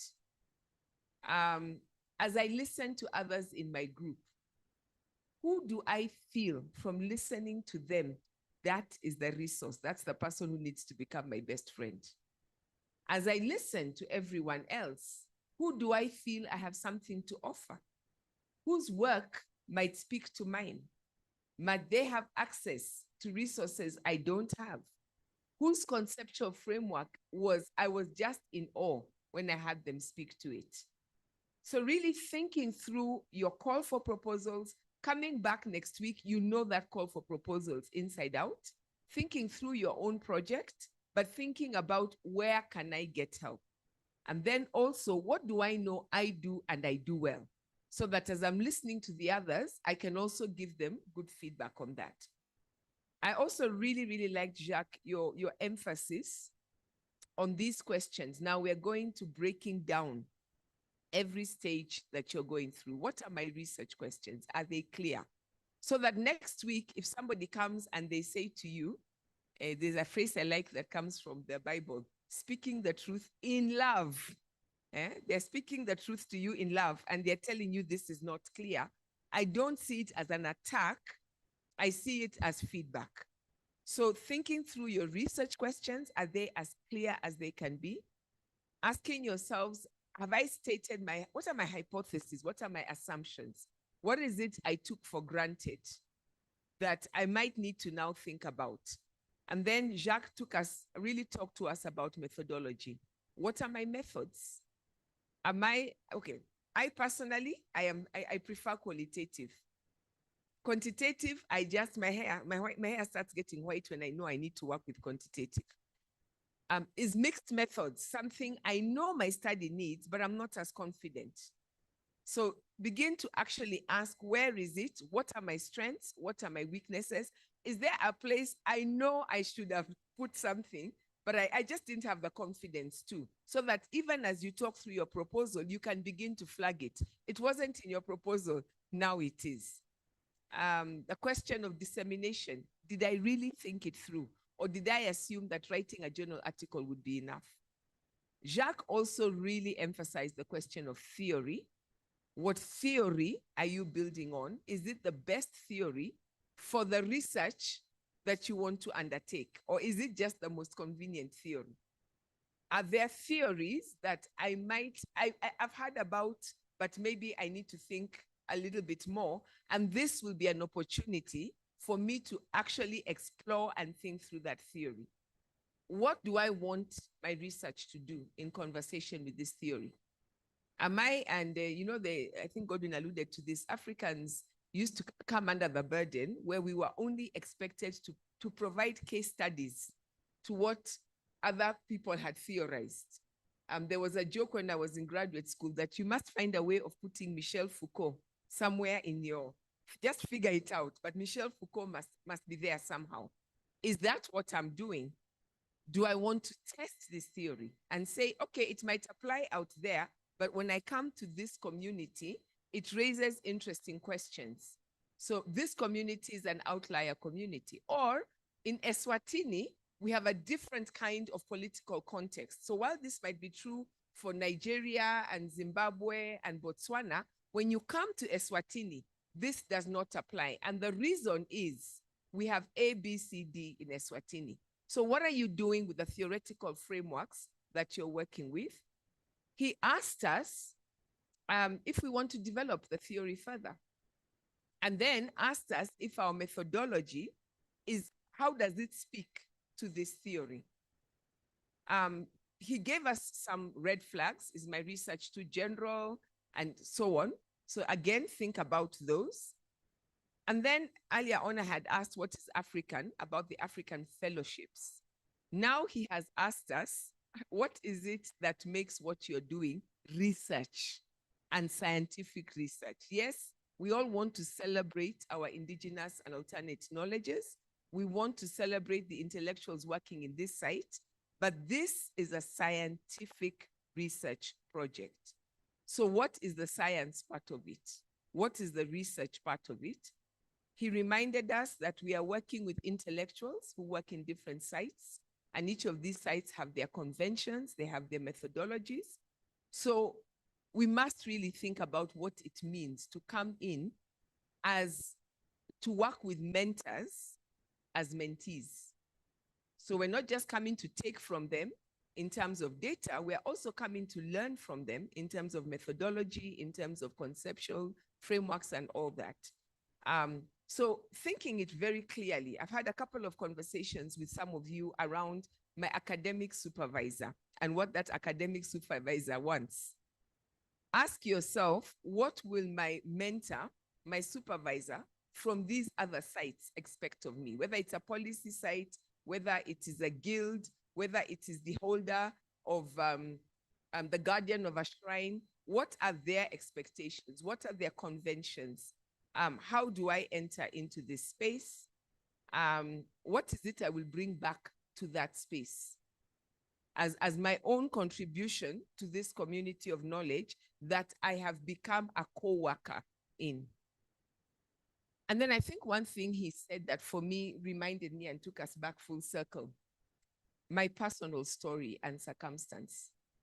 What does the identities I come with, the fact that my age, my disciplinary training, the site that I come from, whether it's the academy or somewhere else, my gender, the relationships I have, the fact that I am a husband, a mother, the fact that I am a daughter, the fact that my community and this community are always in conflict with each other on regular basis, the fact that I am Kenyan, and Tanzania and us, we have a love-hate relationship. We are always fighting. But if you come for Tanzania, we're the first ones defending them, right? All those kind of things. What does it mean that I'm going to be a young mother with a baby on the field? What does it mean that I'm going to be a man entering to work with a group of women who hold the power? And then when we put all of that together, how does that impact my research in the next 7 months? I am an early career scholar. I have 3 classes to teach in the next 7 months, and I also have to carry out this field work, and I also have to go away for a month. What does that mean? So I'm opening it up for questions, and we'll collect the questions. We'll continue the conversation as the secretariat comes in because they will pick up on some of those questions. So I'll start there. 1, 2, I'll start with those 2, then, okay. So 1, 2, 3, 4, and then I'll take another set. Yes, you see? Sorry, now I'm speaking to her in French. Yeah, well, she's Rwandese. Hopefully her French and her Swahili. Thank you. Okay, thank you so much, our presenters this morning for the fascinating presentation. My name is Mwesige Jonathan from Uganda. So my question is hinged on Professor Jack's emphasis on the use of theories. So my question is, Professor, what's your comment on the use of conceptual framework instead of a theory? So in simple terms, what does one miss if they use a conceptual framework instead of a theory in a scientific research? Thank you so much. As it goes through, let me say we had a huge discussion and we realized that different countries use those terms differently and different languages. As you move from English to Portuguese to French, there are nuances on some of these terms. So that's a really great question. Thank you. That one, and then there are 3 more in that section. Bonjour à tous. Une fois de plus, nous vous remercions pour vos brillants exposés. Et je suis Asakal Bruno du Cameroun. Ma préoccupation est celle de savoir, est-ce que, concernant la méthodologie, bien sûr, est-ce que vous allez nous proposer une structure de méthodologie ou est-ce que nous allons opter pour nos méthodologies de base? Parce que nous sommes issus de différentes universités, mais également des différentes méthodologies que nous avons dans nos universités. Est-ce qu'il y aura une méthodologie que vous allez nous proposer, structurée, ou également nous allons fonctionner avec ce que l'on sait déjà? Merci. Merci. Behind, there were two other hands. In that section, okay. Please stand up so that everybody can also get to see. Bonjour tout le monde. Je m'appelle Mireille Fatima Diallo, je viens du Sénégal et je suis spécialisée en langue et culture africaine. En fait, je voulais intervenir par rapport à M. Chiboaba tout à l'heure. Il a dit de faire attention avec l'usage de l'intelligence artificielle. Et en tant que génération Z, nous avons l'habitude depuis le lycée de travail avec Internet. Et aujourd'hui, l'intelligence artificielle est venue nous faciliter cet usage de l'Internet. Du coup, je voudrais savoir quelles sont les limites de l'usage des logiciels d'IA pour ce travail, comme les logiciels de transcription, de traduction, de résumé de texte ou même d'interprétation des données de terrain. Même si, bien évidemment, on ne va pas, en tant qu'universitaire, utiliser ChatGPT pour lui dire de faire les documents à notre place. Merci. Merci. And there was one more there? Or did I see that? Yes, there's one more behind you, behind you, behind you. Then we can come forward. Good afternoon, everyone. I'm Unifier from South Africa. I just wanted to hop on, Shai, what you were saying about navigating the, our work and our academic expectations and requirements. I'm speaking for myself, but I have a feeling that there are quite a few people who are in a similar position, either as PhD students or as early faculty members, so early career scholars, which is where we all fall. Most of us have to navigate in our departments, teaching very many courses. Our African institutions are teaching heavy institutions. Although they want you to have academic citizenship, publication, and teaching, they're very teaching heavy. And in some instances, in some instances, staff is short. But also as an early career scholar, there's a lot that you have to prove. So you have to be present in your department, not just teaching, you have to be on committees. You have to mentor, you're probably supervising honors, masters, PhD students for the first time. You probably have big classes. In some instances, you're course coordinating.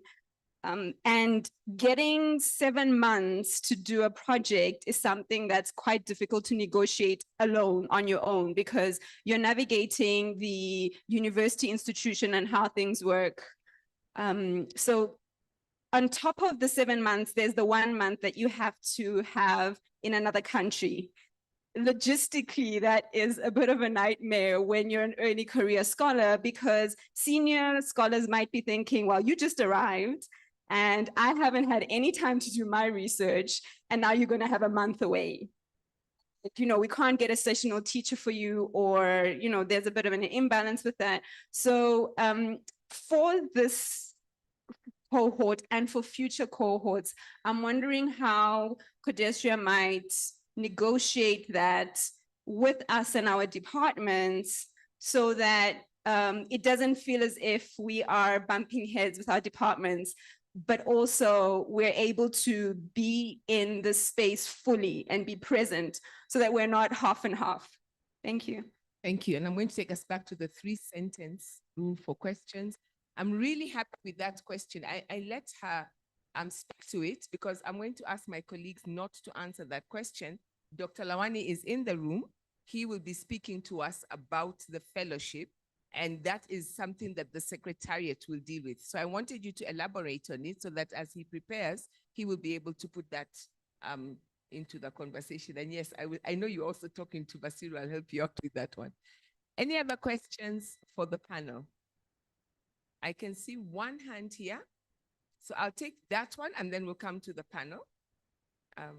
Yes, thank you. Miracles.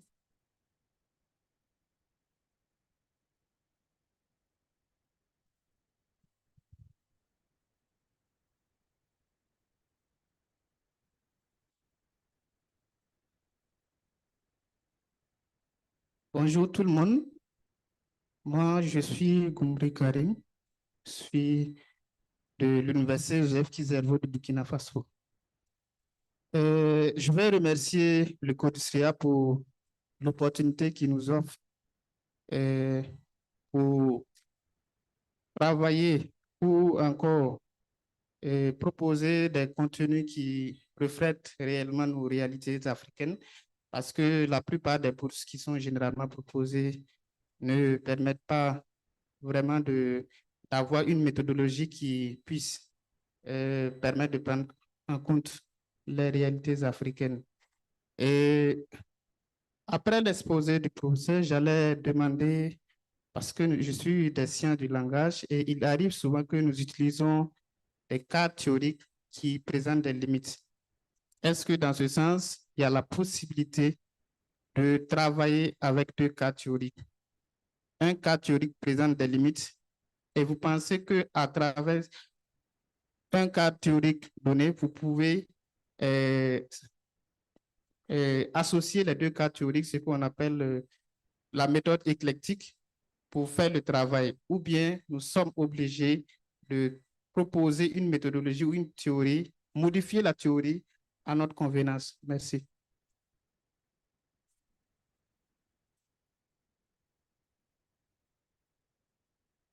And I have questions that have to do with theory. The questions on the conceptual framework, that distinction, conceptual framework and theory. There are questions on what are we obliged to use particular kinds of methodology or particular, is there a guide? This is what you can do with your theory. This is what you can do with your methodology. Here are the things we don't allow. And here are the things that we permit you to do. There was a question on AI. What are the limits? When does AI become something that is simply aiding us to do what we do? Because we're in the 21st century, it's part of the arsenal of tools that we have. And when does it become a problem in that AI is doing your work for you? So what are the boundaries and how do we know that?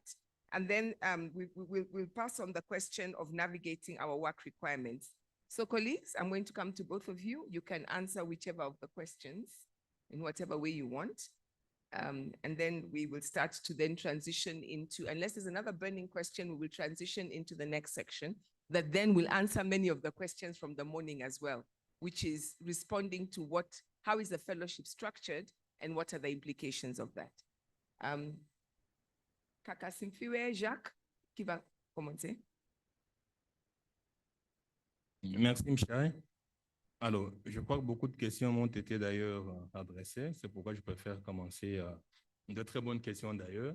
Commençons par la première, conceptualisation et théorisation. Ça, c'est un très grand débat.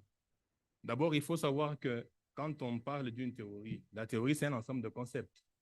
Ensemble de concepts et d'hypothèses qui sont reliés. Ça va? Et qui permettent finalement d'expliquer les phénomènes. Donc, si on prend cette définition, on peut déjà se dire que quand on théorise, on conceptualise aussi, en quelque sorte. Et très souvent, moi, je préfère des travaux lorsqu'il faut choisir l'une ou l'autre. Si vous dites cadre conceptuel, alors on peut sous-entendre aussi que c'est aussi un cadre théorique parce que les concepts se font partie, en fait, des théories. Et il y en a aussi qui préfèrent dire, j'ai un cadre conceptuel, j'ai un cadre théorique, je trouve que c'est une tautologie. Hein, ça, c'est vraiment... même, il y a des écoles différentes, mais moi je préfère plutôt prendre souvent dans mes travaux, je mets cadre théorique. Pourquoi? Parce que je sais que la théorie, n'est-ce pas, contient des concepts. Si vous prenez la théorie marxiste, le marxisme en tant que théorie, c'est une théorie qui contient des concepts. Quels sont ces concepts? Mode de production, classe sociale, patati patata. Et ce sont ces concepts-là, n'est-ce pas, reliés qui forment la théorie du matérialisme historique, n'est-ce pas, que Karl Marx a développé, mais qui connaît des limites un peu dans certaines de ces dimensions. Alors, il y a un ouvrage très important de Martha Arnecker, n'est-ce pas, où il explique un peu ces choses. Il y a aussi un ouvrage très important, méthodologie en management, et je crois que c'est Tétard ou qui. Puis, il faut aussi lire les ouvrages d'épistémologie. Hein. D'ailleurs, je crois que c'est très important, surtout pour nous qui sommes à ce niveau ici. Hein. L'épistémologie est très importante parce qu'elle nous aide beaucoup à maîtriser ces choses-là. Hein, des questions théoriques, des questions épistémologiques, etc. Donc, alors, à la deuxième question sur la structure méthodologique, le Codesria dispose il y a au Codesria ce qu'on appelle un document qu'on appelle notes aux instructions. Souvent, lorsque les candidats sont, je ne sais pas si Godwin va le faire, alors quand on retient les boursiers comme ça, parfois on leur envoie souvent, on leur dit pour la rédaction de vos travaux, voici, n'est-ce pas, la structure qu'il faut suivre. Et ce document-là qu'on appelle note aux instructions contient tous les éléments en rapport avec ce qu'il faut suivre, sur les citations, sur donc tout est là-bas. Cependant, si ça ne dépendait que de moi, hein, étant donné que nous vous accordons la liberté de pouvoir innover dans le cadre de ce travail, je crois que nous pouvons aussi respecter les différentes traditions universitaires. Hein. Ça, c'est aussi très important. Ça dépendra. Si le Codestria veut qu'on puisse avoir des travaux uniformisés au niveau de la structure, n'est-ce pas, à suivre, ça, là, peut-être, il faudra que Godwin, je crois que Lawani est revenu. Ah, il est là, voilà. Alors, si on estime qu'on pourra vous laisser le choix de structurer vos travaux, n'est-ce pas, en suivant votre tradition universitaire, ça dépend. Alors, ça, c'est aussi important. Dans beaucoup d'universités, on a pris l'habitude carrément d'uniformiser. Vous allez voir dans beaucoup d'universités, universités canadiennes, tout ça, on vous dit, tous les doctorants qui rédigent leurs travaux doivent suivre ce modèle, n'est-ce pas, cette structure. Donc, c'est important aussi au niveau de l'évaluation pour qu'en évaluant, n'est-ce pas, qu'on ne puisse pas avoir des étudiants qui sont défavorisés et qui sont favorisés. Concernant l'intelligence artificielle, je suis très content. Hein, vous êtes une génération Z. Je ne sais pas si nous sommes... Non, moi je ne suis pas dans Z. Hein. Moi, je suis dépassé déjà. Bon. Alors, c'est bien. Vous savez, l'intelligence artificielle, elle nous donne aujourd'hui l'opportunité, n'est-ce pas, de nous aider en tant qu'assistant, pas en tant que générateur, n'est-ce pas, des thèses qu'il faut trier. Hein. Et dernièrement, à Kinshasa, on a attrapé un gars qui voulait présenter une thèse générée par le truc. Heureusement, on a dû bloquer ça. Donc, ça nous aide au niveau de la... Par exemple, si vous voulez avoir une idée très importante sur la terminologie d'un concept, c'est important. Cependant, l'expérience que moi j'ai faite, ça c'est moi. Parce que j'ai constaté que l'intelligence artificielle, premièrement, elle ne vous donne pas tout. Deuxièmement, et même quand elle vous donne des choses, parfois elle peut taper à côté. Ça peut taper à côté. C'est pour cette raison que lorsque vous utilisez l'intelligence artificielle, il faut que vous soyez vous-même déjà, que vous ayez un bagage théorique, intellectuel, qui vous permet justement de contrôler ce que l'IA vous dit et de corriger. Un jour, moi, je me suis amusé hein, lorsqu'il y a un collègue, Brahim El Moshid, hein, qui n'est pas ici. Quand on était à Kalina, c'est où c'est? Au Kenya, là on était parti, à Malindi. On a eu un débat sur l'intelligence artificielle, etc., tout ça. Et puis, je suis rentré en chambre, j'ai dit, bon, je demande à l'IA de me donner un plan de travail, n'est-ce pas, sur un travail X. Vous savez ce qui s'est passé? L'IA m'a donné un plan, mais c'était un mauvais plan. Il m'a donné un plan, un très mauvais plan. Définition, patati patata, parce qu'un universitaire, j'ai oublié de le dire, tout travail scientifique doit avoir un ancrage historique, par exemple. Quand vous faites un travail scientifique qui n'est pas historicisé, il y a un souci. Et moi, en lisant le plan, je me dis, mais non, pour un travail comme celui-ci, il fallait qu'il y ait un cadre, il fallait qu'il y ait une dimension historique. L'IA ne m'a pas donné ça.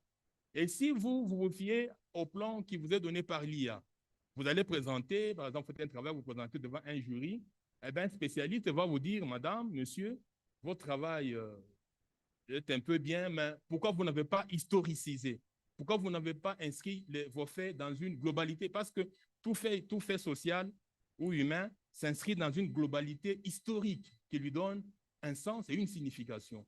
Et l'absence d'un élément comme celui-là discrédite l'IA d'ailleurs, dans certaines dimensions. Donc, ce que je veux dire par là, c'est quoi? C'est que l'IA, oui, mais utilisez ça avec beaucoup de prudence. Et avant même d'utiliser l'IA, soyez vous-même déjà sûr que vous êtes bien meublé sur le plan théorique, sur le plan épistémologique, pour que si l'IA vous fournit quelque chose qui est incomplète, que vous puissiez compléter ça. Si c'est incorrect, que vous puissiez corriger ça. À plusieurs reprises, j'ai essayé des choses comme ça, donc l'IA se trompe aussi. Ce n'est que normal parce que c'est une machine, n'est-ce pas, conçue par un homme.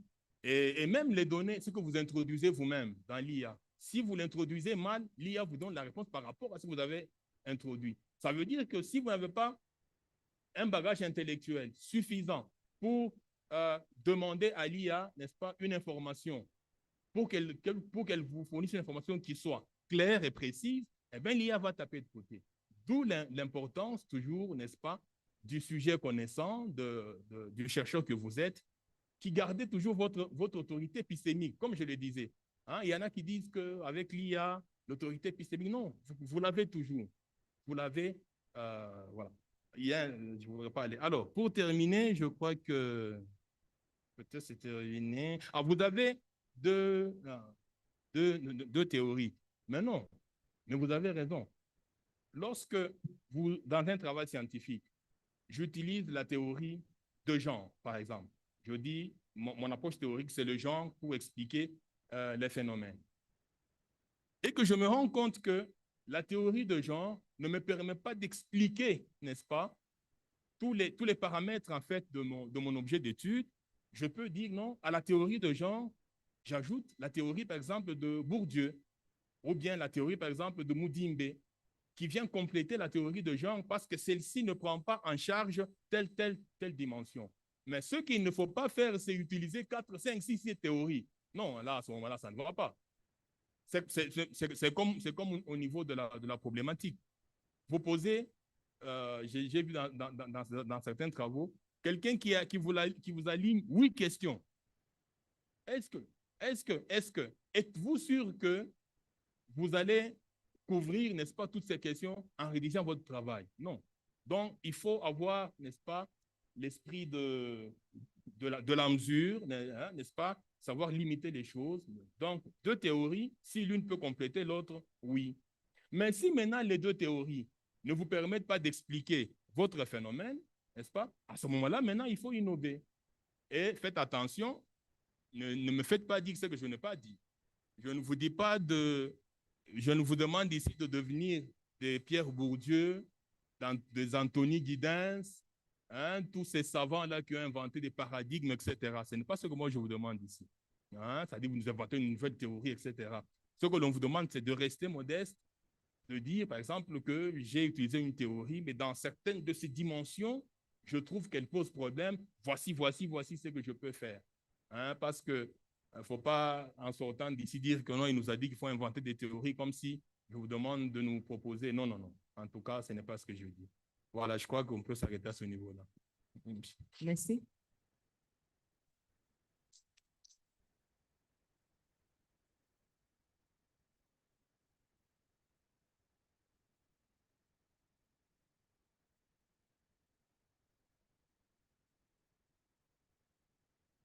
Thank you very much. I'm going to be very brief. Referring to the methodology quickly, sometimes we want to impress those that are seemingly in power and in charge. But here is the thing. Always, any research methodology that you choose must always be informed by the research question that you have. It doesn't go the other way around. You don't decide that this is the research methodology I like, and therefore I'm going to proceed with it. It's the research question. It determines. It's a scientific thing, as simple as that. The second thing to the question again regarding the theoretical framework, more often than not, in hostile environments, when I was doing my PhD at Stellenbosch University, I knew that they were going to judge me because I'm a Pan-Africanist and I want to use Afrocentricity, and they were going to have a lot of things to say. And so I simply did liberal pluralist theory, political economy of the media, and I also did Afrocentricity because I had to prove. I don't think that in this context, we need to prove anything to anyone. And therefore we can be ourselves. And as the professor says, it can be very cumbersome to do that type of a thing. And I think Michelle was making a point earlier on that is this in Eurocentric context, one has always got to quote Foucault or quote Kant or quote this and that as if they've got the monopoly of knowledge. So those basically are the only questions that I wanted to respond to. Thank you.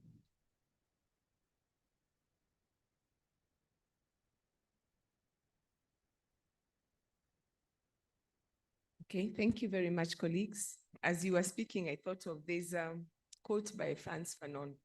in Wretched of the Earth, you know, just after he says each generation must, out of relative obscurity, fulfill its mission. We all know that one, right?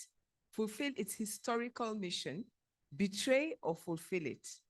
No, must discover. Each generation must, out of relative obscurity, discover its historical mission, fulfill or betray it. A couple of sentences down, he says, we must get out of this habit now that we are in the thick of things. And then he calls us, all of us, on task for the way we complete, you know, we keep critiquing the generations that came before us and saying they didn't do anything.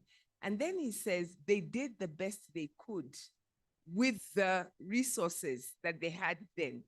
And I think one of the gifts of this present moment is that AI has given us a whole range of new resources.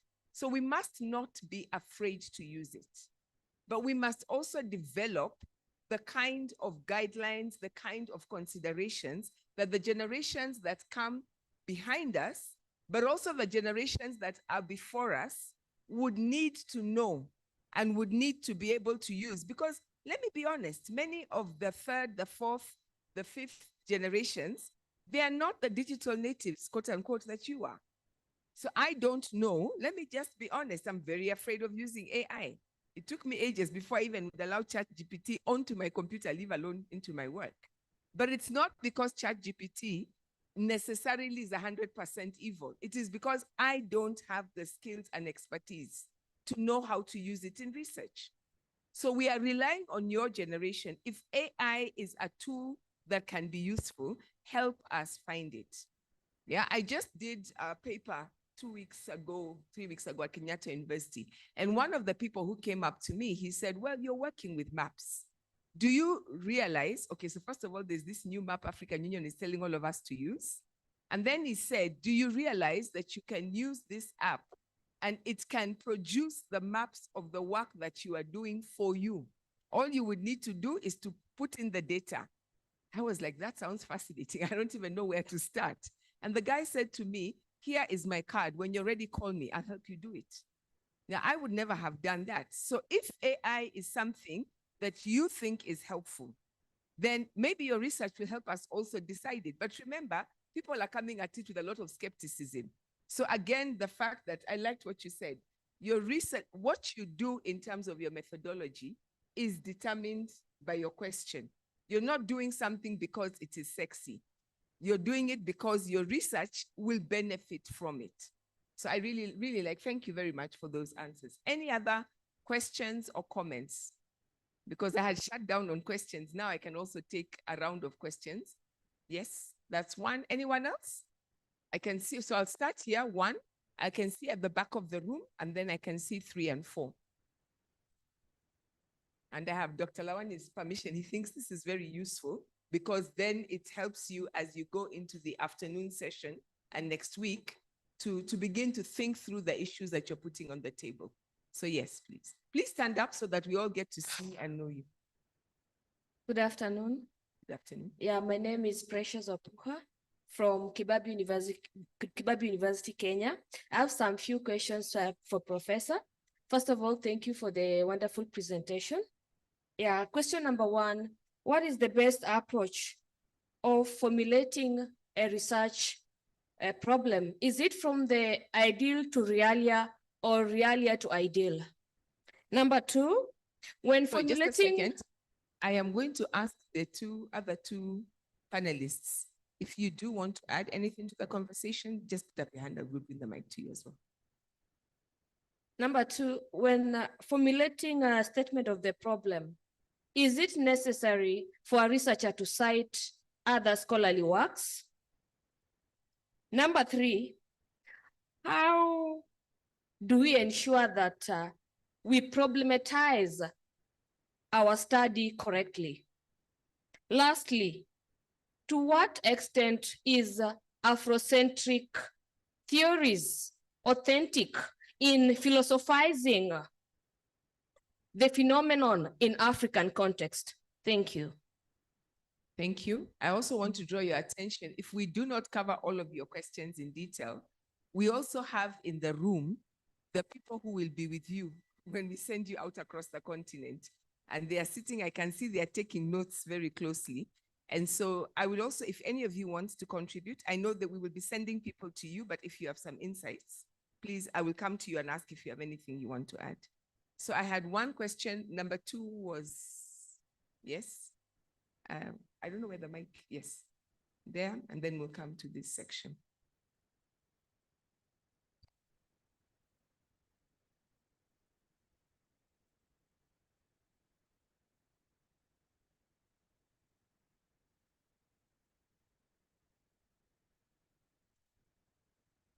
Sorry for that. Hi, everyone.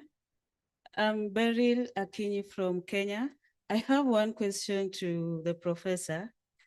He's been doing the research for quite some time, and I really want to know how he's been able to validate his finding against potential biases, and what advice can he give us as researchers? And lastly, and maybe this to the council, can someone change his or her project at this time? Thank you. I know that many of us were thinking, I'm not too sure I'm doing the right thing, but yes, good question. Then we are coming to this section. I think there were two hands.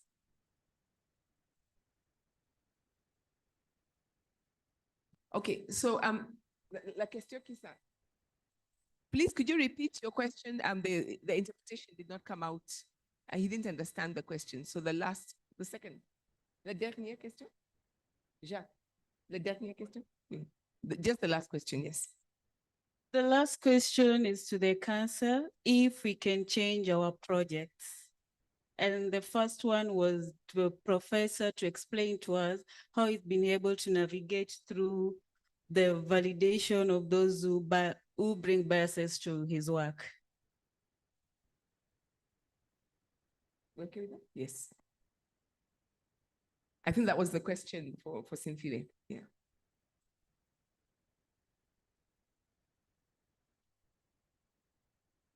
Good afternoon, esteemed colleagues. Thank you to the presenters for the wonderful presentations. A question directed to Prof. Sisante.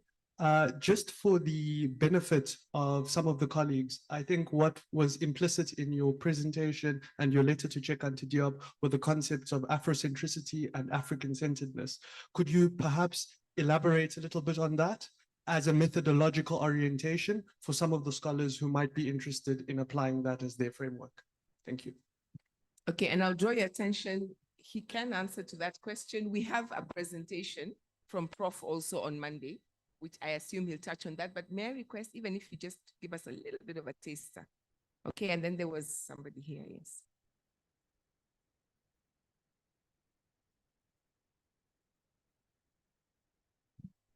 Thank you very much. My name is Faisal Garba.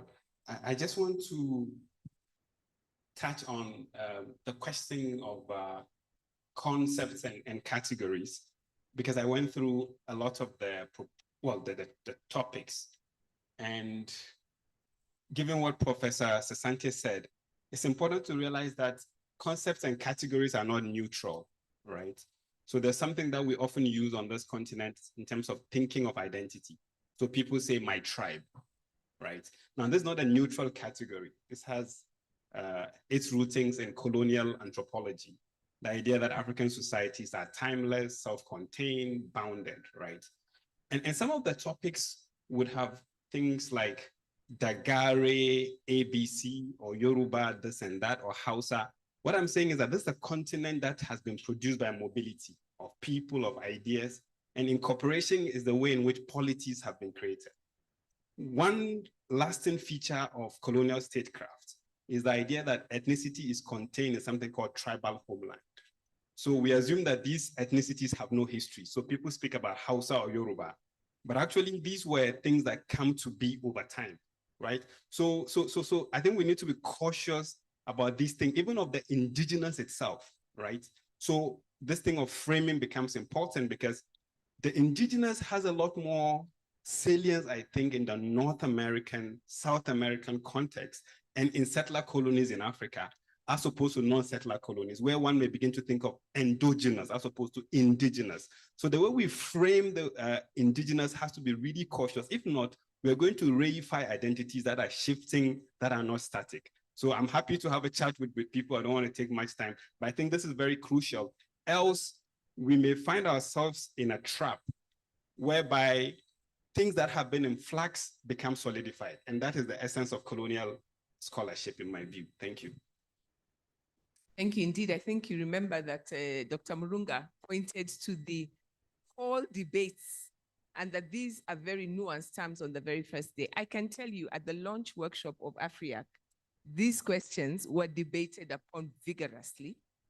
Even the question of whether we would keep it in the name of the program and the decision to keep it. And I think Dr. Murunga flagged to it. So I'm really, thank you for offering yourself as a resource, was that we would use this opportunity to really think through our concepts.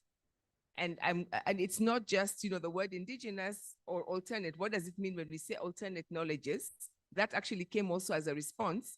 How else do we frame things?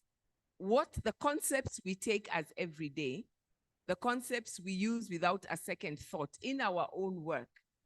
What do they mean? What do they convey? This is where I love working with languages, because then somebody who's Lusophone will tell you in Portuguese, this means that, but in my own language, in Mandinka, in Wolof, in whatever, it means this. This is how we put it. This is the nuance it brings. And that becomes a whole rich area of exploration. So thank you for flagging that. I will ask you as you go back to your own research to really think through your concepts and what they mean. And tribe is I use tribe. And when I use tribe, I am saying many things. It's very loaded because I know of what implications it carries. For some of us, tribe doesn't carry that baggage. So you need to be aware if you use it, a lot of work has been done on it and making your choices deliberately. Okay, so I'm now going to start bringing us to a close. I'm going to first come to that first row of people who are either in the sites that you will be working on or the other two panelists who spoke before. Do any of you want to add anything, or you will? I know you're speaking again. You will all be speaking next week. So if you want to wait for that, that's fine. But I just wanted, if there was a burning thing you wanted to add your voice to before I come to our panelists. Yes? Okay. The mic? No? You're fine? You're fine, or you like a mic? Priscilla? You're fine. You do have something to add? You're fine. Okay, they are fine. You've done such a great job, my brothers. This is the last part of it. Thank you very much.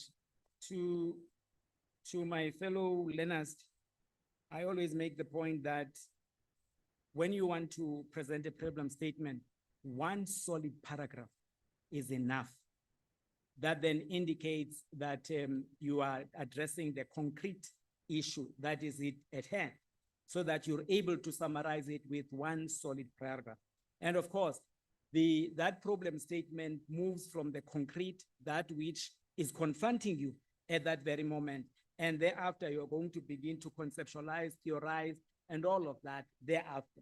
And even then, when you hypothesize, it is not a given that the hypothesis that you have and the theoretical framework that you have will necessarily correlate with your research findings. So there needs to be that flexibility at all times. And the question was, are Afrocentric theories scientific as they can be? We draw our inspiration from Chief Anta Diop, who was the leading philosopher and scientist, natural scientist from Senegal. And Chief Anta Diop told us that whenever we are dealing and engaging with any phenomena, we must always be scientific about it and subject it to scientific rigor. Chief Anta Diop made that statement over and over and over and over again. And I'll proceed from that. And so therefore Afrocentricity is as scientific as things can ever be. The next question is the political or the potential biases. Let me quickly say that when Cheikh Anta Diop produced his thesis, I think it was 1954, when he produced this thesis that ancient Egypt, contrary to many claims, was not only geographically African, but was also culturally African. When Eurocentrists engaged with this, they could not deal with it. They went insane. And so they rejected Sheikh Anta Diop's thesis, so much so that it took Sheikh Anta Diop, I think, 9 more further years to bring his point at the University of Sorbonne.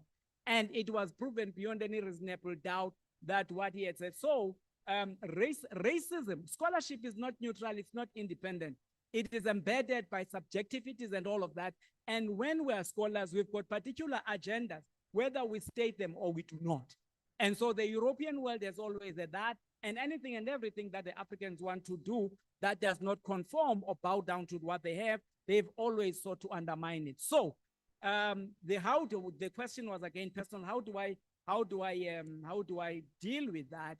When I was at Stellenbosch in a overwhelmingly white environment, but I stood my ground, and when I submitted my thesis, 2 examiners said yes. One was African, two were African, in fact. The other one was of European background. He rejected it. He said no. He wanted it to fail it. And guess what? There had to be a compromise that was reached that, yes, we accept it, but subject to being approved by the examiners, not my supervisor. So my supervisor was given a vote of no confidence because that European scholar of origin wanted to make sure that I was going to genuflect, I was going to bow down, I was going to be repentant and to ask for forgiveness. I showed him the door to hell, and I reiterated everything and added more. And I have my PhD, and I got it from Stellenbosch University. I walked over the platform as I was doing. I was asking Hendrik Verwoerd to get up so that he can see that a Black child is graduating with a PhD at Stellenbosch. So the point is that we must have our integrity at all times and know and be prepared to pay the price for it, because there's always a price to pay. And they will tell you, those of us who are from South Africa, that there is a system that is called the NRF system. It is a reward and punishment exercise, right? So when I applied for, you are regarded as a serious scholar when you are graded by the NRF. When I applied for the same first time, they looked at my application, they rejected it in total. They said I was a non-scholar of nothingness. And so I wrote back, rebutting everything. Now, from being completely non-rated, South Africans will tell you this. It's on record, and if you want proof, I can show you. I'll send it to you. From being completely ungraded, I was given a C2 rating, which after 5 years, I bettered it to a C1 rating. And my philosophical basis is unapologetically Afrocentric, now, tomorrow, and forever and ever. Amen. And the last point, the question that was being, yes. Kwame Nkrumah made this point in 1969 when they were launching the Institute for African Studies. He said that African studies have always been done. And whenever they were writing about Africa, they were writing from their own viewpoint, misrepresenting us, misnaming us. And so African studies is nothing new.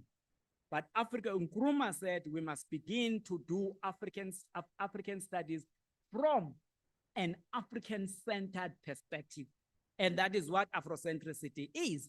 It means that whenever we engage with issues that have got to deal with African people, we treat African people as subjects, not as objects. We move from their own premise, meaning that their own history, their own culture, and that's what Afrocentricity means. And therefore, when we speak about Afroschology, we're saying that it is African studies that are informed not by Eurocentric misrepresentations, but our own understanding of our own issues, speaking on our own terms, because we, African people, are human just like anyone else, and that we are intelligent just like anyone else, and that we are second to none. And that's important. I'll leave it there.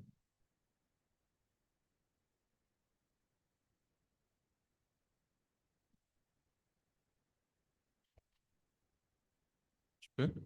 Alors, quelle est la meilleure approche pour formuler une problématique? Une question très, très intéressante.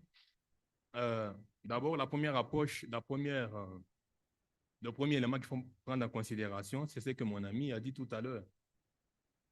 Toute question de recherche doit être en rapport, en relation avec le sujet, n'est-ce pas, de sa recherche. Ça, c'est clair, c'est évident. Donc, si on est en face d'une problématique, n'est-ce pas, qui est à côté, qui ne cadre pas avec le sujet de sa recherche, donc il y a un souci. Alors, la deuxième chose que je voudrais ajouter à ce niveau-là, c'est que beaucoup d'auteurs établissent aujourd'hui une différence entre la question de départ et la problématique. Hein? Je crois il y a un auteur, Cuivy et Campenoud, beaucoup d'auteurs d'ailleurs, n'est-ce pas, font la différence entre la question de départ et la problématique. Une question de départ, n'est-ce pas, c'est une question que l'on formule, c'est-à-dire une fois qu'on s'est donné plutôt un objet de recherche, un sujet, on pose une question, n'est-ce pas, en rapport avec ce sujet. Ce n'est pas d'abord la problématique, c'est une question de départ. C'est une question de départ, n'est-ce pas, qui va donner lieu à la problématique. Mais avant de formuler la problématique, il faut passer par une étape intermédiaire très importante, c'est l'étape de la lecture. Lecture et exploration et entretien exploratoire. Pourquoi? Parce que la problématique, quand on formule une problématique, n'est-ce pas, comme on définit la problématique comme étant une perspective théorique que l'on adopte pour traiter, n'est-ce pas, pour traiter le problème posé dans la question de départ. Donc, quand on problématise, on voit déjà, n'est-ce pas, l'aspect théorique qui sera plus tard adopté. Donc, pour beaucoup d'auteurs, problématiser, c'est déjà adopter une approche théorique. Ce qui fait qu'une question de départ, n'est-ce pas, devient une problématique lorsque d'abord on s'est mis le temps de lire, n'est-ce pas, d'approfondir des lectures pour finalement trouver une question qui est plus affinée, qu'on appelle problématique et qui n'est pas une question de départ. Je donne juste un exemple. On organise les élections, des élections pluralistes, concurrentielles. Il y a beaucoup de femmes candidates à la présidence. Tout d'un coup, on se rend compte qu'après les élections, il y a très peu de, aucune femme n'a été élue. Et au niveau du Parlement, il y a très peu de femmes. Et vous voulez travailler sur ce sujet-là. Et vous posez une question. Pourquoi, malgré les élections pluralistes organisées dans votre pays, et malgré la présence de beaucoup de femmes, on a très peu de femmes, n'est-ce pas, au niveau du Parlement? Ça, c'est une question. On pourrait dire que c'est une problématique. Pour certains d'auteurs, ce n'est pas qu'une problématique. C'est une question de départ qui va vous orienter vers des lectures approfondies, n'est-ce pas, lesquelles vous aideront à poser maintenant, à formuler une problématique qui, elle, doit être plus affinée.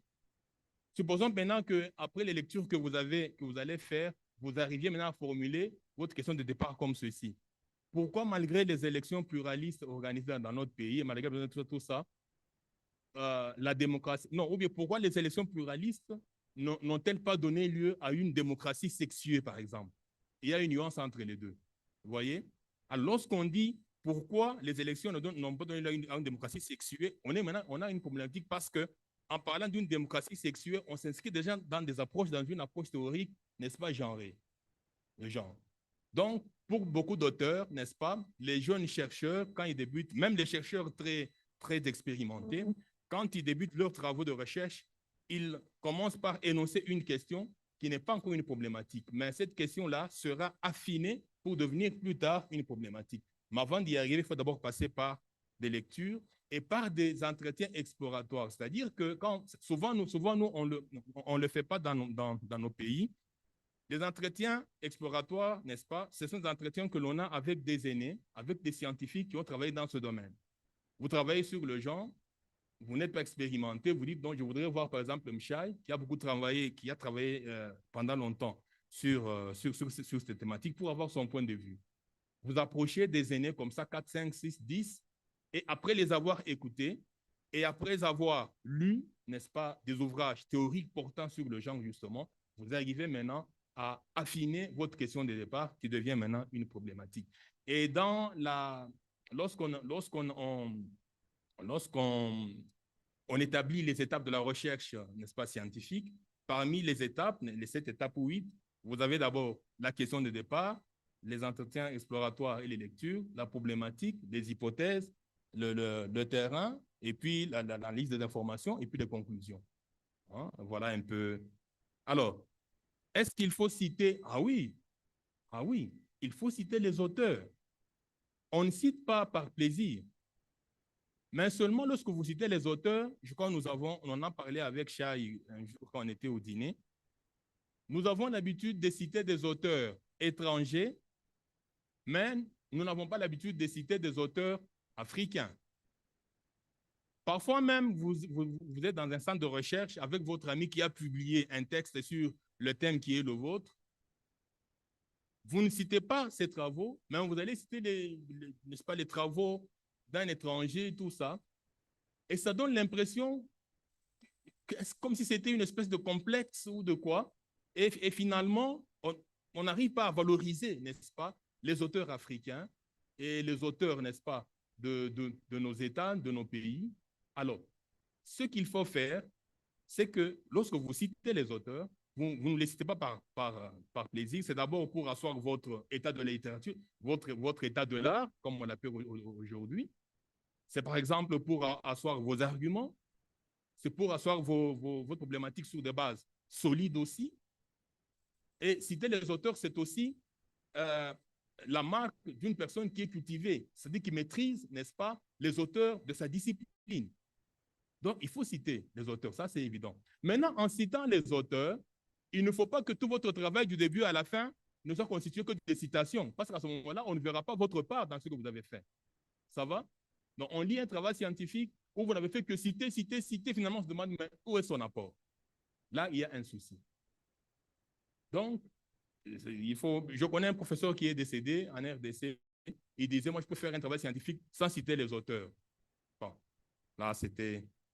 Alors, est-ce que le niveau d'authenticité de nos travaux, je crois qu'il a répondu à cette question-là. Alors, la question que je n'ai pas comprise, parce que quand il a posé le truc de traduction, faisait des c'est sur la problématique de la validation de nos recherches. Je ne sais pas ce qu'il veut savoir à ce niveau-là. Est-ce qu'il s'agit de savoir comment on peut valider ces recherches en face des préjugés, par rapport aux préjugés, ou bien, je ne sais pas. Si c'est par rapport aux préjugés, je crois que la réponse qu'il a donnée, je crois, elle est vers en dernière position, elle est valable. Les préjugés sur nous, Africains, il y en a eu beaucoup. Il y en a eu tellement beaucoup, à tel point que ces préjugés ont donné lieu à plusieurs travaux que nous connaissons aujourd'hui. Si c'est faisait allusion hier aux études postcoloniales, aux études décoloniales, il y a toute une panoplie d'études pour essayer de décoloniser finalement, n'est-ce pas, toutes les choses qui sont dites sur les travaux que nous faisons. Si je me rends compte que le travail que j'ai fait, n'est-ce pas, face aux préjugés, je suis en difficulté, la meilleure façon de les valider, c'est justement d'accepter de dire que je détiens une certaine autorité scientifique et je n'ai pas peur de le dire par rapport aux autres, aux étrangers ou qui. J'ai une autorité scientifique, j'ai une autorité épistémique qui me permet de formuler mes questions de recherche, de faire le terrain, d'analyser les données issues, n'est-ce pas, des questions que je vais aborder sur le terrain et finalement d'arriver à valider sans que la validation de mes résultats ne soit le résultat d'une sanction accordée par un institut de recherche belge, occidental, ou etc. Et d'ailleurs, je préférerais même que la validation de ces... D'ailleurs, moi, depuis un certain temps, je suis dans cette mouvance où je préfère que mes pairs africains, n'est-ce pas, puissent être ceux qui valident, n'est-ce pas, qui lisent mes papiers et qui peuvent me faire des remarques, etc., que de recevoir les remarques venant d'une institution étrangère qui va faire des remarques sur la base de idéologie. Je termine par un exemple. En 2018, j'envoie un papier à la revue internationale de sciences administratives. C'est la revue la plus renommée au niveau de sciences administratives. C'est même la première revue mondiale à ce niveau-là, créée en 1910, etc. Alors, j'envoie ce texte-là et le texte critique, en fait, c'est sur le néolibéralisme, je critique le FMI, la Banque mondiale, mais je critique aussi les élites congolaises, n'est-ce pas, de manière brève. Alors, comme toujours, vous savez, ce genre de revues, avant de vous publier, ça prend même 2 ou 3 ans, parce qu'il y a cet échange-là avec les évaluateurs. Finalement, l'article est publié. Maintenant, écoutez, je reviens à la charge pour publier un autre article dans la même revue, n'est-ce pas, qui est dirigé dont le siège se trouve à Bruxelles, bien entendu. Et puis, les remarques qui me sont faites par les évaluateurs, c'est que, cher Jacques, le ton que vous avez adopté est un ton militant. Cher Jacques, le ton que vous avez adopté, c'est un ton journalistique. Cher Jacques, le ton. Tout ça pourquoi? Parce que les évaluateurs, qui étaient certainement des Européens, j'ai cru comprendre qu'on a donné le texte à une femme, elle était anglaise, elle est anglaise, mais elle maîtrise bien le français. Et puis on a donné ça à un autre, j'ai cru comprendre ça, parce qu'ils ont senti que la critique que j'étais en train de faire est une critique, n'est-ce pas, qui les concernait. Ça concernait, n'est-ce pas, et cette fois-ci, je n'ai pas critiqué les élites congolaises parce que je n'avais rien à reprocher à ces élites, mais je reprochais au FMI des choses sur la gouvernance minière en RDC, sur toutes les guerres que la RDC connaît, sur l'influence des sociétés multinationales en RDC, avec toutes les guerres. Alors, quand ils ont vu cette approche-là, ils se sont sentis lésés et du coup, ils se sont dit, non, ça c'est trop militant, c'était faux. Alors, je me suis dit, je laisse, j'ai pris le même papier, je l'ai envoyé vers une autre revue, n'est-ce pas, qui est une revue du Sud, et le papier est passé. Ça a été validé. Ça veut dire quoi? Ça veut dire que, et là, je crois s'il y a des Bayo ici, Bayo était ici, j'aurais voulu que Bayo soit ici. Donc, la science, n'est-ce pas, elle est faite d'idéologie aussi.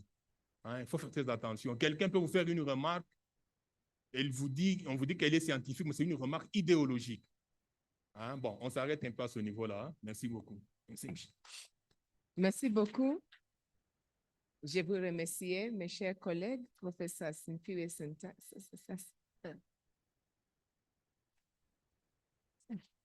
Santi, et aussi mon cher Jacques Chibabois, et aussi les autres qui ont parlé aujourd'hui. Merci beaucoup. I want to thank also all of you for your questions and your comments. I hope what is becoming clear is that you've just begun your journey. I hope what's also becoming clear is that we're coming from very different contexts. Some of us are fighting battles that others have been fighting. You had Sheikh Anta Diop, that's the 50s, right? Kwame Nkrumah, people working in different sites, right? Kwame Nkrumah was in the political sphere. We are hearing people saying, and we are not saying that as Africans we speak to ourselves. Let me make that very clear. We are not saying do not engage with all these other global intellectuals. We are saying we as Africans are part of the global conversation as intellectuals. So we must be able to make sure our research stands on its strengths on the continent, in the societies that you're going to be engaging, in the traditions and sites of knowledge of intellectual work you're working with, but also out in the world. Because your generation is going to say that the center of global intellectual production is in Africa. That means you must know the other work that's out there, as well as the work that is here. That's what you're being asked to do. I hope you also see that different sites have different strengths. So the context of South Africa may have peculiar, unique challenges and things to offer that they are dealing with that then give them certain strengths that those of you who are working in Senegal might be saying, my goodness, we never talk about these issues. We never have to work with them because either the work was done or it's not a concern. And that's why it is as important that you engage the work of others as it is that you think about your own work. So let me invite Dr. Lawani. As you were told, he is, we're very, very excited. He used to be one of us on the Messibia. He used to be one of us on the executive committee. Because we're a generous executive committee, we sent him off to the secretariat.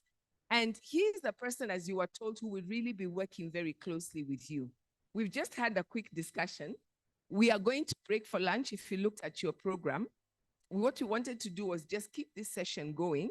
And then when we break, so that you have a longer period. Otherwise, we'd go for lunch and then come back, and that would eat up your afternoon.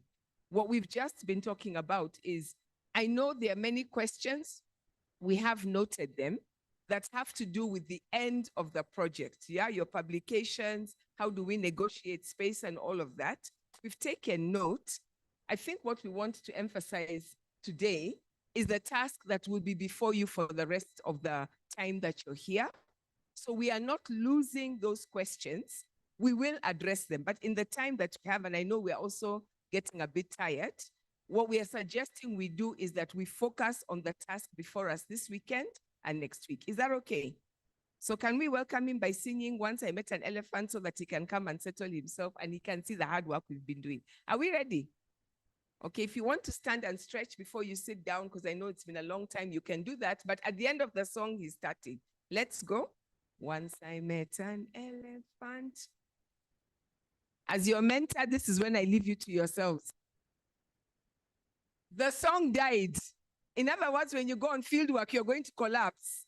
Please, let us sing. Once I met an elephant.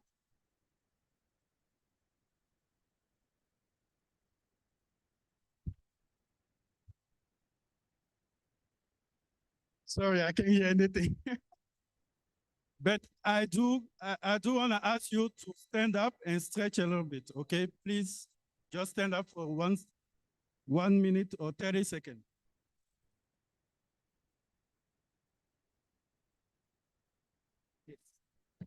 By the way, these are the kind of skills that these indigenous sites of knowledge bring to you, that you are not just brains, right? You have got bodies.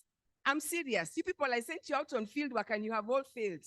Can you please show that what we did in that 1 month has made you capable to go on field work, and use the opportunity actually to move your body so that you don't get so tired? Are we ready?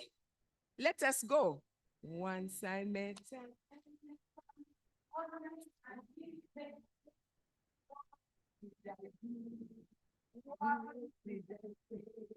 I said, good morning, elephant. I'm glad to meet you, elephant. Come. La.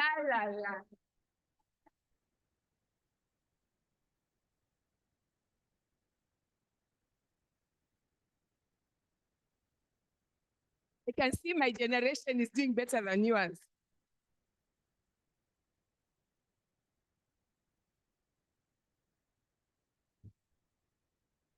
Okay, thank you. Have a seat. Thank you to the last panel, where you had, I think, a lot of insights, but also a lot of inspiring words. So thanks a lot. As the last time I took the floor for a while, I'm gonna go into more technicalities and specificity. So I like giving work to people, and I think I did warn you that there is work coming. So that's what we're gonna do. Now we're gonna talk about your assignments from today till the end of the workshop, till next week. So we are projecting right now the assignments, both in French and English, and you will have also a copy in your email. So I'm gonna go through the assignments, and after I finish, you can ask questions and we'll see if there are more clarifications. So one more thing I wanted to say before I start. During this session, if you look at the agenda, we said we're gonna talk about the duration of the program, the timeline, the finances. So those three aspects, let me see if there's something else. Yeah, so we have the duration, the timelines, the hubs, and the finances. So those four aspects, we'll talk about it on Monday, because we are trying, right now we are juggling between different meetings, and I want to come back here with the ES so we can go more into details on that. Right now, I'm just gonna focus on the working group and the assignment.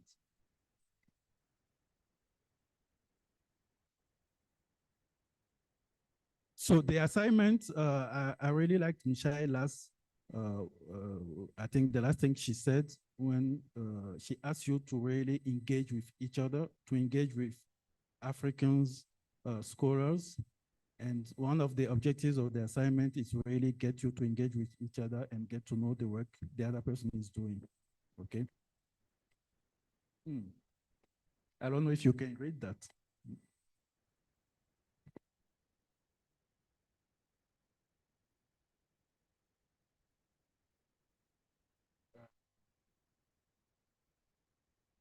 So I think what we're gonna do, let's just project one in English. I'll read in English to one point and then I'll switch to French and continue also in French. So maybe it will be bigger and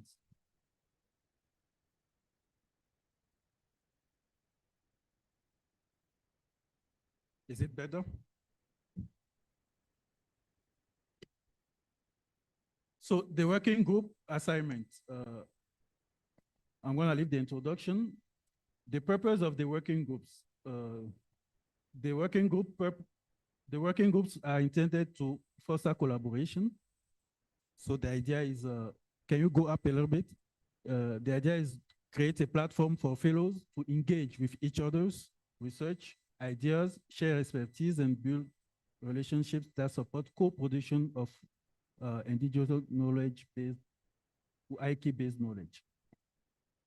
Enhance research quality, enable peer review, so you get feedback on your concept notes, refine methodologies, your conceptual approaches, collaboration strategies, etc. Identify synergies, discover common themes and opportunities for joint research or policy actions across your topics. Promote policy impact. So develop strategies to translate research into actionable policy recommendations. Build a community of practice, so lay the foundation for ongoing collaboration and networking. So everything we'll be talking about here, that's what we're gonna try to do, the working groups from next week. So the guideline, I'm going quickly. If you have a question, I'll come back to some aspects, and you also have the document. So how is it gonna work? First, fellows will form working groups based on shared interests in each other research topics as outlined in the concept notes. So as I told you, I think yesterday or the day before, is you had the opportunity to look at the topics of your colleagues. So based on what you saw, maybe you liked one topic, you want to know more about another, like what another person is working on. So it's the opportunity to engage with that, okay?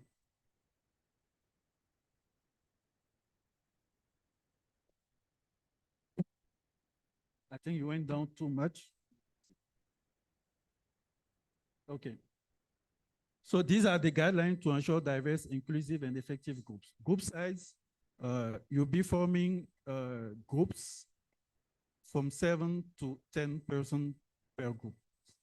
So the idea is to have a minimum of 7 persons, a maximum of 10 persons in each group. You'll be the one in charge of choosing who is gonna be in your group. Okay, we are not gonna impose to you that you need to work with this or that person. And so you'll be in charge of, based on what you saw in their topics. We also know that there are people who came here in groups, okay? So you have conceptual notes as a group. So the whole group will stay together. But then you have to add other people to your group. So that's why, you know, if you are 5 in your groups, it means you can add 2, 3, up to 5 persons. If you are 7 in your groups, you can add up to 3 persons in your groups. So at least you have your group and other people as well. So the formation process, fellows have access, I think I said that, the complete list of research topics submitted by their peers. So you reviewed them, assess this topic, and identify those that align with your interests, expertise, and potential for collaboration.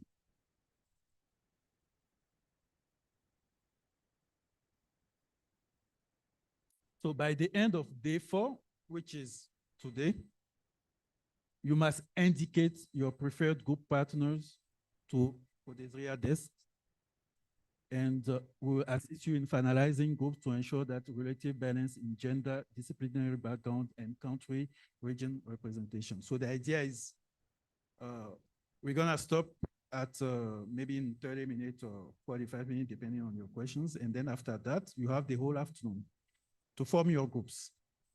And then by, ideally by 5 p.m. or 6 p.m., you come back to the desk, which will be back there, and say, okay, these are the people in our groups, and we'll take note of that.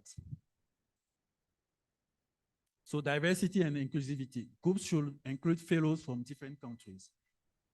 I know there are a lot of Nigerian and Kenyan here. We don't want you to stay together, or people from South Africa. So we want you to mingle. If you are from a country, look first for look for people from other countries or other regions of Africa. If you are from North Africa, look for someone in South Africa. If you are from East, look for someone from the West, etc. So really try to have diversity in terms of countries, in terms of disciplines. If you work on medical practices, you can maybe be in a group with someone who works in like on art or music or I don't know, anything like climate change. And background as well. So you see what I mean by all that. Gender as well. I know we have 70% women and 30% men. So we'll try to have as much as possible male and females in the same groups. If you are 7 females and you have 3 males, then that's good. Even if you have 1, at least have 1, I know they are rare, but try to get 1, okay? So support facilitators will ensure no fellow is left without a group. If by any chance someone doesn't like you, we'll make sure you are in a group, okay? So if you don't get in a group, come and see us and we'll help you find a group. But I'm pretty sure we won't have to do that because everyone here has interesting topics and I'm pretty sure everyone will find a group.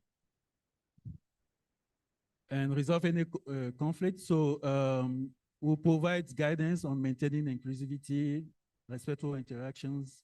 We talked about the safeguarding policy, and all this applies as well in the working groups. So the group must be finalized by the end of day 4, which will allow you to work over the weekend, as I said yesterday. So what will you do during the weekends?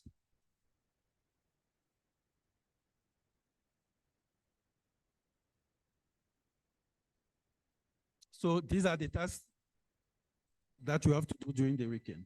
The first one, peer review of concept notes. So once we have the groups, in each group, we will send, for each group, we send the concept notes of everyone in that group. So everyone will have the concept note of other people in her group, okay? So each fellow will critically review and present another group member's concept note focusing on conceptual approach and methodology. So once you have the concept notes in the group, you discuss and say, okay, I'm gonna read the concept note of X. You are gonna read the concept note of Y, etc. And then I'll review that concept note in terms of the conceptual approach and the methodology. Each fellow will be assigned 1 concept note from another group member. Review the concept note based on the following criteria. So you have the conceptual approach. Does the concept note effectively integrate the IK theories or framework? Are the research questions grounded in indigenous perspective? So these are some of the questions you'll be answering. Can we go down, please? Can we go down, please?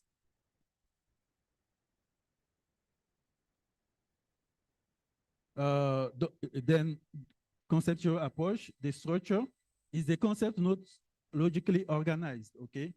Does it have clear objectives, methodology, outcomes? You know, some of the weaknesses we talked about on the first day, you're gonna look for, okay, how to correct that or how to raise the issues. Methodology are the proposed method, co-creation with communities, non-extractive approaches. Are these methodology appropriate for the IK research? And are they culturally sensitive and ethical? Is there a good collaboration with knowledge keepers? Does the concept note outline meaningful engagement with the IK keepers and are all clearly defined for equitable collaboration?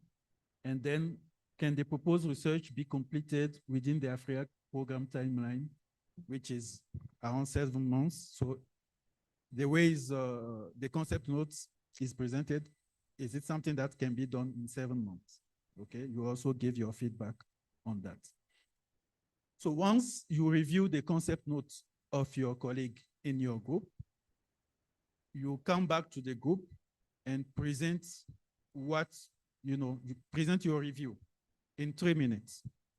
So each member of the group will present her or his review in 3 minutes, talking about what they think about the concept note of the colleagues. So you raise the strengths, the weaknesses or area of improvement, and your recommendation for that concept note. So the output here is that each fellow will share their review during internal group discussion, which will be held during the weekend.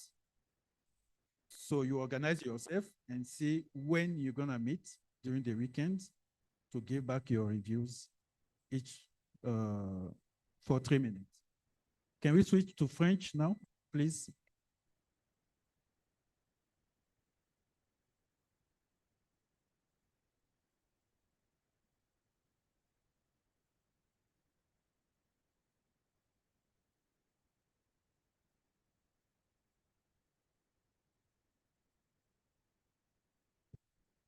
So we go down to where we were when I was reading English. Can we go down to tax?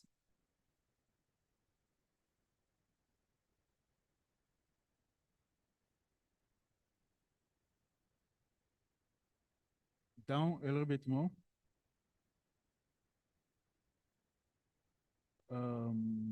Yeah, that's good.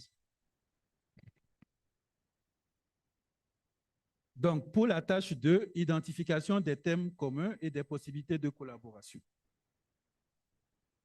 Donc, l'objectif ici, c'est d'identifier les thèmes communs aux notes conceptuelles du groupe et proposer des domaines de recherche ou d'activités collaboratives. Donc, il s'agit ici de pouvoir voir dans le groupe quels sont les thèmes communs qu'on retrouve dans les différentes notes conceptuelles. OK?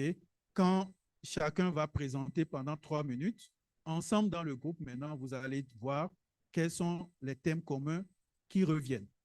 OK? Donc, discuter des notes conceptuelles, identifier les thèmes communs, ça peut être dans le domaine de l'agriculture, de la santé, l'innovation numérique, le climat, l'égalité des sexes, OK? Mais qui correspondent au secteur prioritaire de l'AFRIAK. Quand vous prenez l'appel à candidature de AFRIAK, on a fait ressortir les thèmes prioritaires. Donc, essayez de voir parmi ces thèmes-là, OK, comment vos notes conceptuelles, qu'est-ce qui ressort dans l'ensemble des notes conceptuelles. Et ensuite, deuxième élément, esquisser les domaines de collaboration potentiels. OK? Maintenant que vous avez pris connaissance des notes conceptuelles de chacun, il s'agit de voir comment vous pouvez collaborer. Donc, vous devez faire ressortir les possibilités de collaboration. Donc, ça peut être en termes de projet de recherche, ça peut être en termes de publication conjoint, OK? Donc, des policy briefs que vous pouvez écrire ensemble ou des articles, etc., etc. Activités communes que vous pouvez faire de terrain ou d'engagement communautaire. Ah, cette personne travaille sur ceci, l'autre travaille sur cela. Comment on peut ensemble peut-être faire la collecte, OK, sur le terrain ou engager des détenteurs de savoir autochtones ensemble parce que peut-être on touche à différents éléments. Approche interdisciplinaire ou interrégionale pour relever des défis. Je pense que Michel avait dit quelque chose d'intéressant. C'est ça, c'est voir comment, à travers les régions, vous pouvez collaborer. Peut-être que moi, j'aborde cet aspect en Afrique du Sud, mais un autre élément ou bien un autre aspect du même ou de la même problématique est abordé, par exemple, au Ghana ou bien au Maroc. Donc, il s'agit de voir comment, dans une approche interrégionale, on peut collaborer là-dessus. Donc, une fois que vous avez fait ressortir ces éléments, il s'agit de consigner donc les conclusions dans un résumé d'une page. OK? Troisième tâche à faire, élaborer des stratégies pour traduire les recherches du groupe en mesures politiques pertinentes, contribuant à la transformation socio-économique. OK. Donc, il s'agit ici de discuter de la manière dont les recherches collectives du groupe peuvent influencer les politiques. The link between your work and public policy. OK? Donc, par exemple, que ce soit dans le domaine agricole, sanitaire et tout cela, comment vous pouvez influencer les politiques publiques? Proposer 1 à 2 mesures de politique spécifiques, OK, que vous pouvez faire à partir du travail ou de la recherche que votre groupe mène. Donc, ça peut être des recommandations, des interventions communautaires ou bien des campagnes de sensibilisation. Mais concrètement, comment cette recherche peut se traduire en action, OK, peut être transformée en action. Veillez à ce que les propositions accordent la priorité aux jeunes. Donc, ce que vous allez proposer comme action, il faut qu'on voit ressortir une place prépondérante aux jeunes, en particulier les femmes, aux communautés marginalisées, conformément aux objectifs de l'AFRIAK. Et inclure donc ces mesures-là dans le résumé d'une page que votre groupe rédige. Quatrième tâche, vous devez maintenant préparer la présentation en plénière. Chaque groupe viendra présenter son travail en plénière la semaine prochaine. Donc, préparez une présentation en plénière de 10 minutes. OK? Chaque groupe aura 10 minutes pour présenter vos travaux. Un bref aperçu. Donc, pendant les 10 minutes, qu'est-ce que vous allez présenter? Un aperçu du groupe. Combien de personnes il y a dans le groupe? Quelles sont les disciplines de chacun? Les régions? Ça peut se faire en 30 secondes, 1 minute. OK? Les principales conclusions des évaluations. Donc, ce que vous avez eu dans le groupe, vous allez donc faire ressortir les points forts, les points faibles et les recommandations des différentes notes conceptuelles qu'il y a eu dans le groupe, sans nécessairement dire que la note conceptuelle de telle avait telle faiblesse. Il s'agit de faire plutôt ressortir de façon générale les faiblesses qui ont été ressorties dans les notes conceptuelles, les forces qui ont été ressorties dans les notes conceptuelles sans nécessairement identifier les personnes concernées.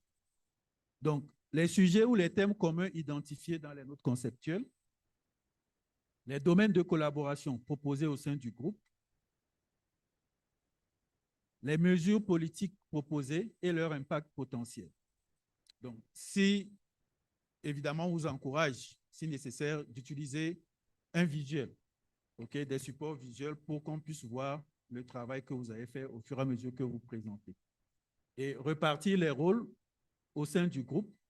Donc, qui sera le présentateur, qui va s'assurer du temps, qui va prendre les notes, pour que tout le monde puisse participer, ce ne soit pas juste 1 ou 2 personnes qui viennent ici présenter. Et ensuite, quand vous allez présenter, il y aura une session de questions. OK? Il y aura une session de questions-réponses. Donc, chaque groupe va présenter pendant 10 minutes et on va prendre 10 minutes pour avoir des questions et des réponses.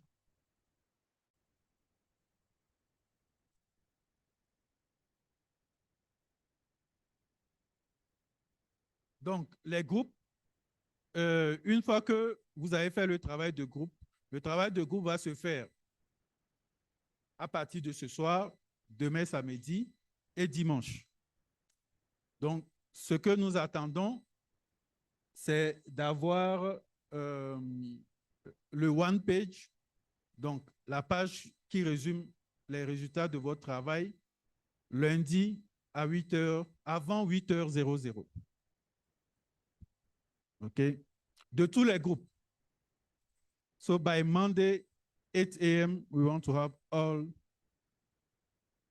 the result of all of the groups. Donc, lundi, can we go down? Lundi, au plus tard à 8h00, on décidera ensemble, et j'espère que ça ne va pas arriver, de la punition à accorder à un groupe qui n'aura pas envoyé son travail avant 8h00. OK? Et durant le week-end, nous allons aussi travailler à la répartition des présentations. Évidemment, on va présenter toute la semaine prochaine. OK? Sera faite de présentations. Mais vous ne savez pas qui va présenter premièrement ou qui va présenter dernièrement. OK? On va faire un système de loterie et peut-être que ça va tomber sur vous. Donc, l'ordre de passage vous sera communiqué. Soyez prêts à tout moment. Mais aussi, l'objectif d'avoir vos travaux tous au même moment, lundi à 8 heures, c'est d'éviter que certains continuent pas à travailler pendant que d'autres ont déjà présenté. Donc, vous allez, à partir de lundi, présenter le travail, mais le travail ne va pas finir. Les questions et les retours qu'on vous aurait fait, la suite de la semaine, vous prendrez cela pour améliorer le travail et intégrer peut-être les retours qui vous ont été faits durant les présentations. Donc, voilà ce que, en gros, je peux dire. On est aussi en train de réfléchir à un système de notation, pour pouvoir choisir le meilleur groupe. On va voir comment on peut noter les passages des groupes, les one-pages, pour qu'à la fin, ensemble, on décide quel est le groupe qui a fait le meilleur travail. On verra bien. Mais en gros, voilà un peu le travail qui vous attend. Et voilà, je m'arrête là et je vais prendre les questions. If you have any questions, you can just ask and we'll go into more details. Do we have the microphone?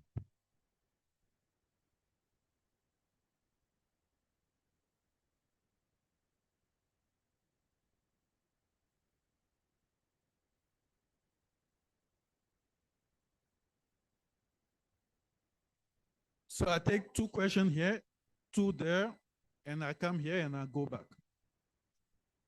Ok, ma simple préoccupation, est-ce que vous pouvez envoyer cela par mail pour qu'on puisse bien relire ça à tête reposée? Oui, oui, c'est ce que j'ai dit au début. Okay. Vous aurez les documents chacun dans sa boîte. C'est bon? I take a second question here and then I'll go there.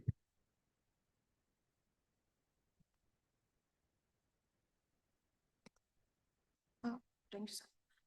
Hello. I'd just like to ask, could we get more guidance on how logistically we are meant to find and choose our groups? Are we just walking up to people? Are we looking through the topics? And then how do we, because since we don't all know each other proper, do we just ask, oh, hi, is this so and so? How are we just logistically just meeting to try and organize the groups? Thank you. It's really up to you. Okay, so I told you yesterday to take notes. I mean, we don't want to impose things to you.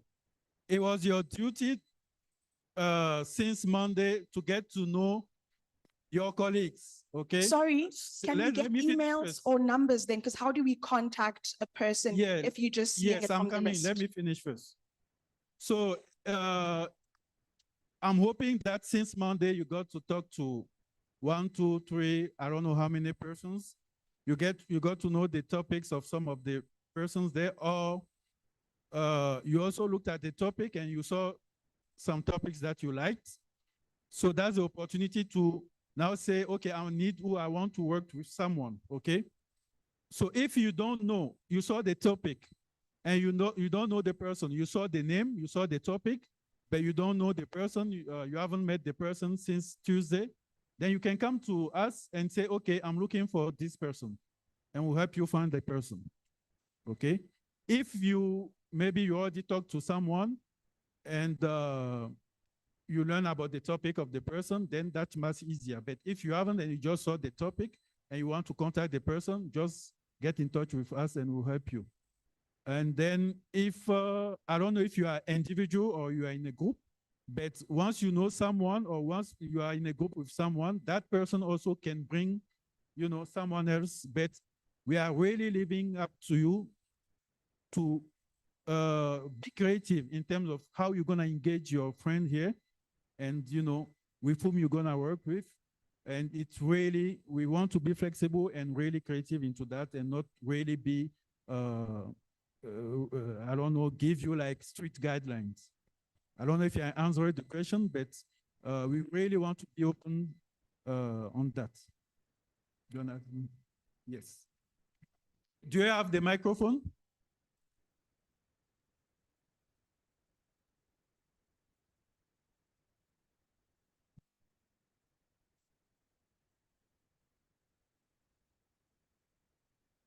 Is it possible that the Secretariat could update the list of the names and the titles with the emails and then resend?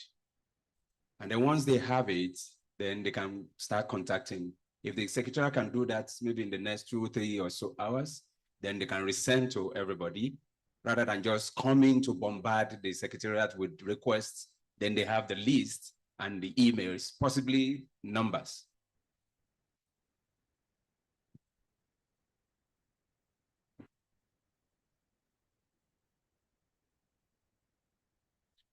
Yes, we discussed about that because we had a discussion about that and there are some consensual issues of maybe, so we want to make sure everyone wants his contact to be sent to everyone else. So but we will come back to that. And if that's okay, we will send it to everyone. Yes. Yeah, just another suggestion on the same note. I don't know if it's possible, once the contacts have been shared, we form one WhatsApp group. Then on that group, people can indicate their thematic areas, then even just form the group within that WhatsApp group, then list themselves under different thematic groups on the wall.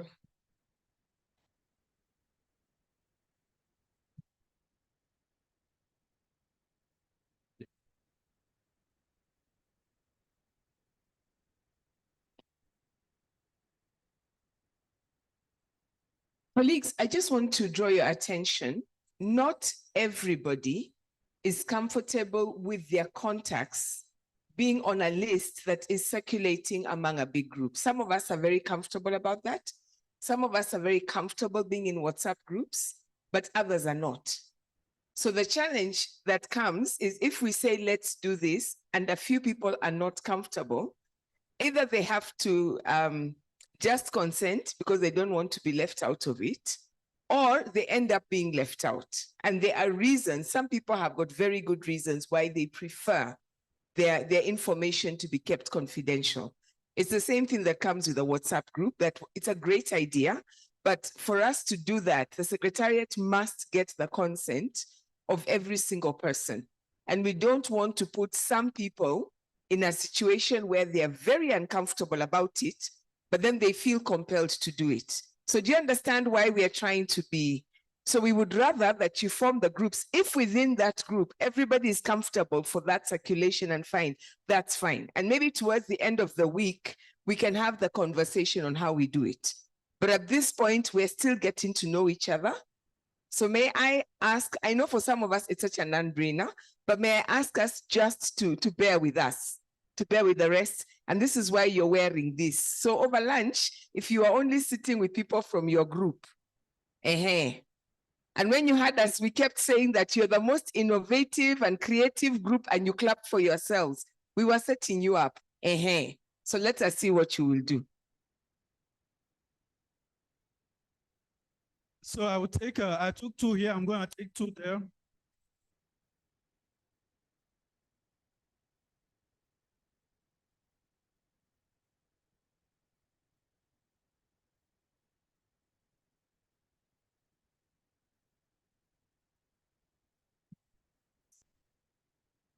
Thank you.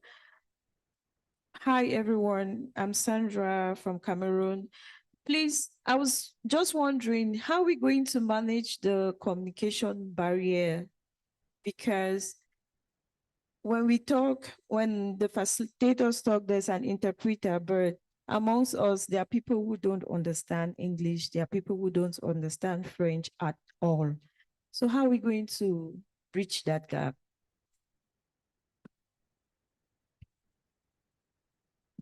You get it, it's really up to you again. You get in a group where you can communicate. Some people, if you don't feel comfortable, if you don't, you won't have interpreters in your groups. So make sure that you get with people with whom you can communicate. So if you are only French people, French-speaking people in your group, we won't have a problem with that. If you are sure that that's the only way you can do a good work, okay? So in terms of languages, it's okay if you can just be English, but just make sure that you are not from the same country. I don't know if you answered your questions. Hello, I have the mic. Thank you. I just wanted to suggest, because some topics are in French, and we may miss out people who have thematic areas that are aligned to ours. So can the document be translated so that we are able to pick up all the topics?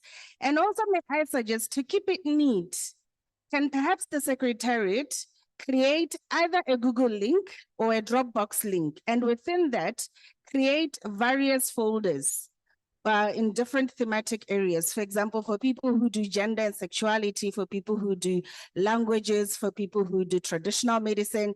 And we can then go into those various boxes and insert our names in the themes that resonate with our various projects.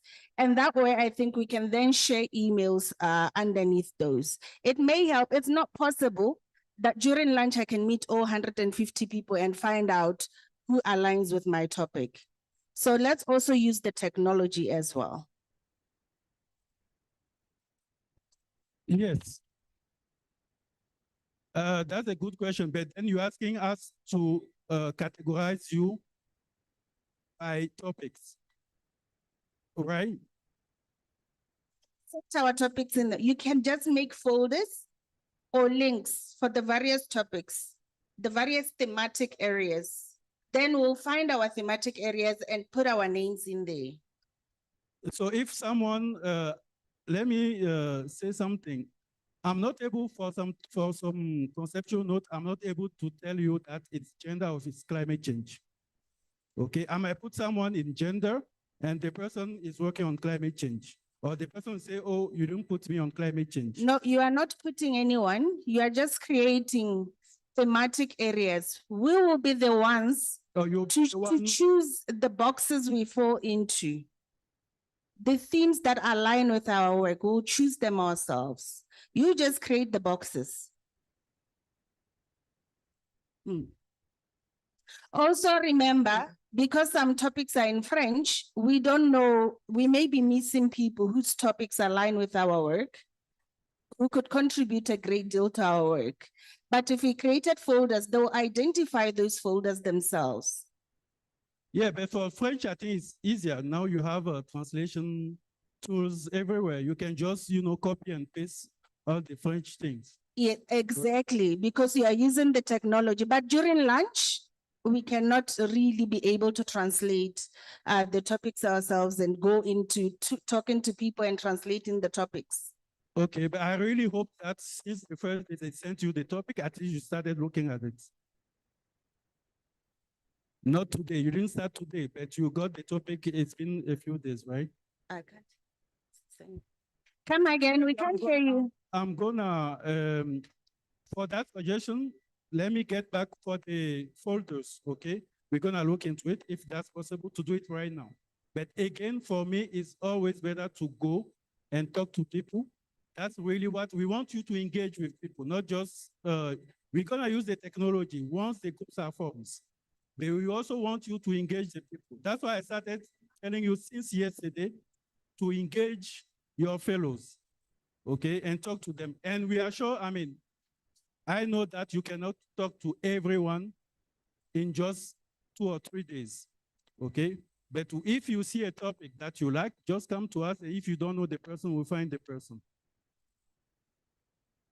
I'm gonna take 2 questions if there is here. If not, I'm gonna go back there. Okay. Sorry, Okay, go ahead. I think just to elaborate on what she's saying about creating a folder on thematics, topics that we have done. So the call for proposal has some thematics view in which the applications were applied towards. And when the reports were given, we were told some applications fall under this, under this, under that.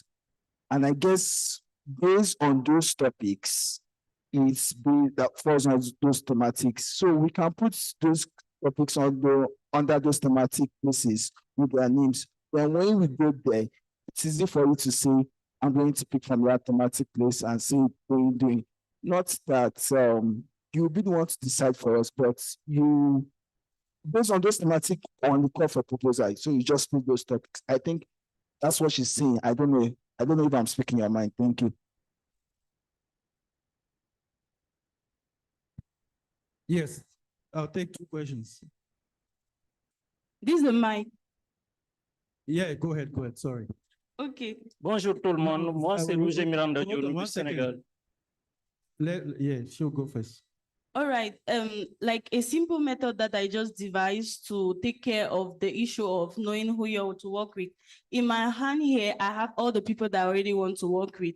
I've put their names, 2 names at least, I've put their country. So what I will do is that I identify one person from that country. Okay, I know this, my fellows here are from Nigeria. I'll ask, who is Chisom among you people? And I think they will know how. So they will show me Chisom. I'll go to Benin. I'll say, who is this? Who is this name? They'll show me the person. And that's how I will do for Tanzania, Zambia, and I'll know everybody here at the end of the day.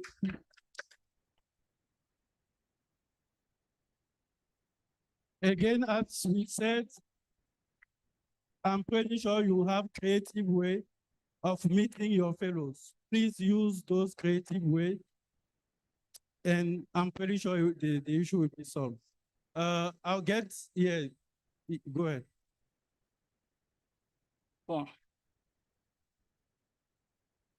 Bon, comme je disais tout à l'heure, moi c'est Roger Miranda Diallo du Sénégal. Please, your attention, please. Ma seule préoccupation, c'est par rapport aux candidatures individuelles. Je voulais savoir en fait, quand sera-t-il des propositions individuelles émises lors de notre candidature après ce travail de groupe? Je ne suis pas sûr d'avoir compris. Vous pouvez répéter? En fait, parce que lors de l'appel à la candidature, on avait émis des propositions individuelles. Maintenant, je voudrais savoir, après ce travail de groupe-là, qu'en sera-t-il de ces propositions individuelles? OK, merci. Le travail de groupe, c'est pour cet atelier, c'est pour présenter ici. Vous avez toujours votre travail individuel. Et l'idée, c'est qu'à l'intérieur de votre groupe, que vos camarades apportent aussi leur point de vue critique sur le travail que vous avez fait et qui va vous permettre d'améliorer ce travail-là et de pouvoir continuer après. Mais l'idée, c'est que ici, les présentations vont se faire dans le groupe en synthétisant les travaux individuels. C'est bon?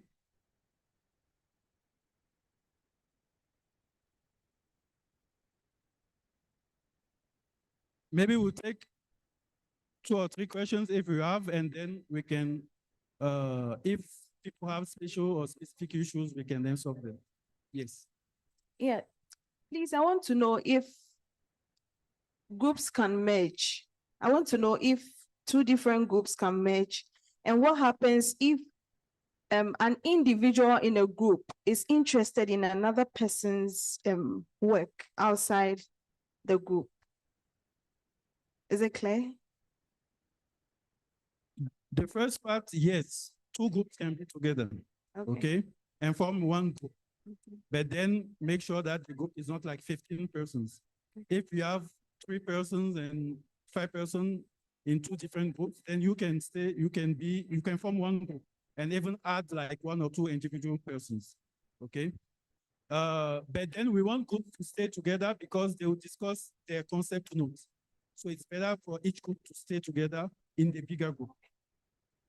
But what if you are in a group and you are interested in another person's Yeah, work? but you didn't come here as an individual. You came here as a group. Okay, all right. I have the microphone here.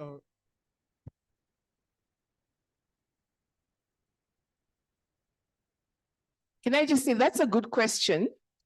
Colleagues, that's a good question because it illustrates the problems of putting you in categories. I read one proposal. I don't know if the person is in the room, but this person is looking at the gendered dimension. So she wants to look at what plans are women and girls using to combat climate change. Excuse me. In relation to particular health challenges. Please, in the back. So do you put that one in gender? Do you put it in medicinal? Or do you put it in climate change? Now, if it is one group, now they're going to start to say that we are 5 of us. One of us is looking at the gender aspects. One of us is looking at climate change. One of us is looking at medicinal. So that group has got a big conversation amongst themselves on we are 5 of us. Which are the other 3 or 4 or 5 other people whom we want to bring into our group? So it's not as easy as it looks to say this entire group is going to fit there, or this one person naturally fits into this area. And what we're doing is these are challenges you will encounter in fieldwork.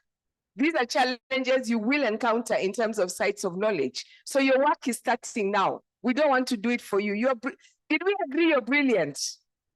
Did we agree you're here because you deserve it? So why are you asking these people to do all the work for you? And they are not as brilliant and innovative as you are.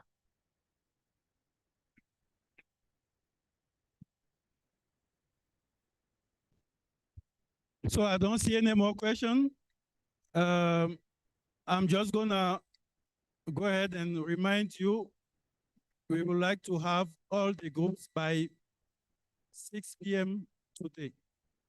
Okay? So it doesn't mean you have to wait 6 p.m.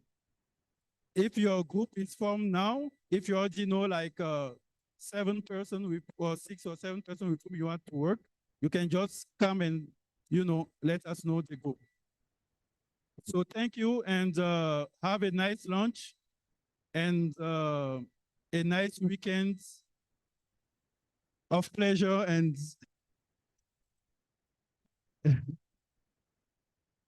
enjoy your weekend. Thank you.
Hello, hello.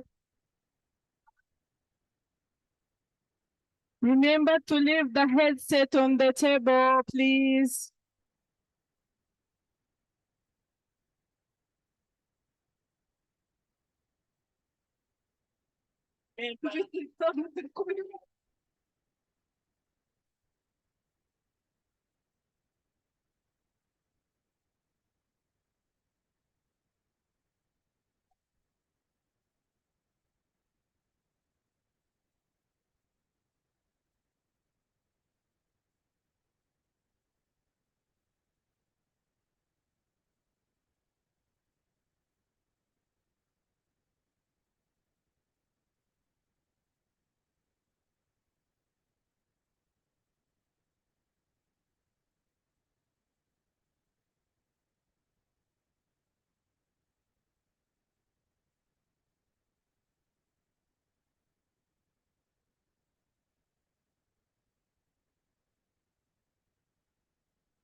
Remember, remember.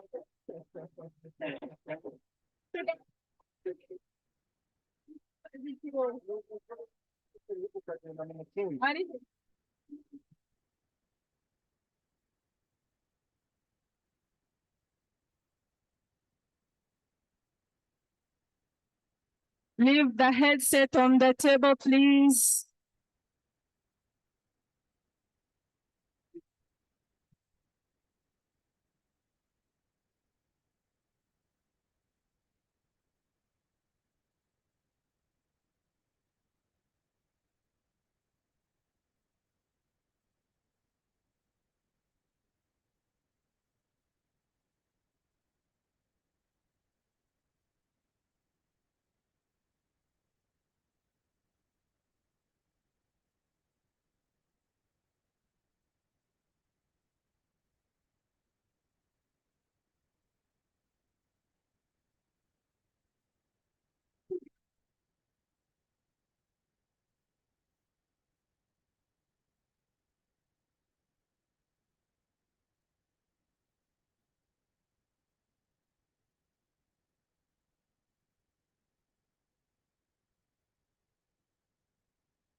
I'm finding you. Fine. Where did you put the headset? Huh? Where did you put the headset?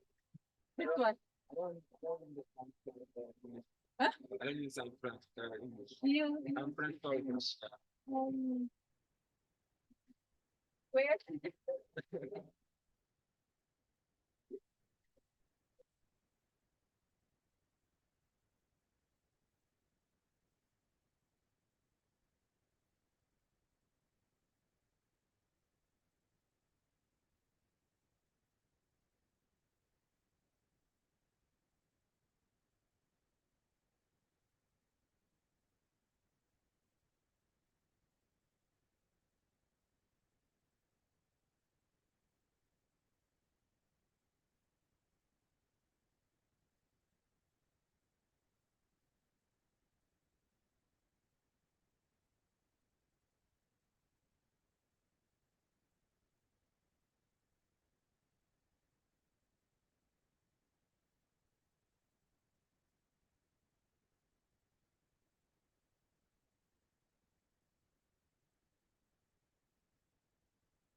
gatekera bahita ubimugurira nanjye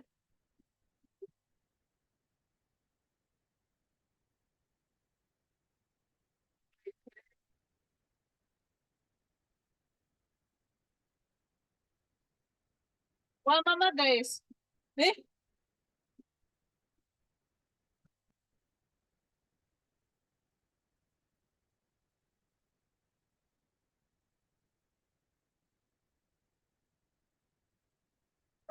twara hari baguhaye kupone baguhaye kupone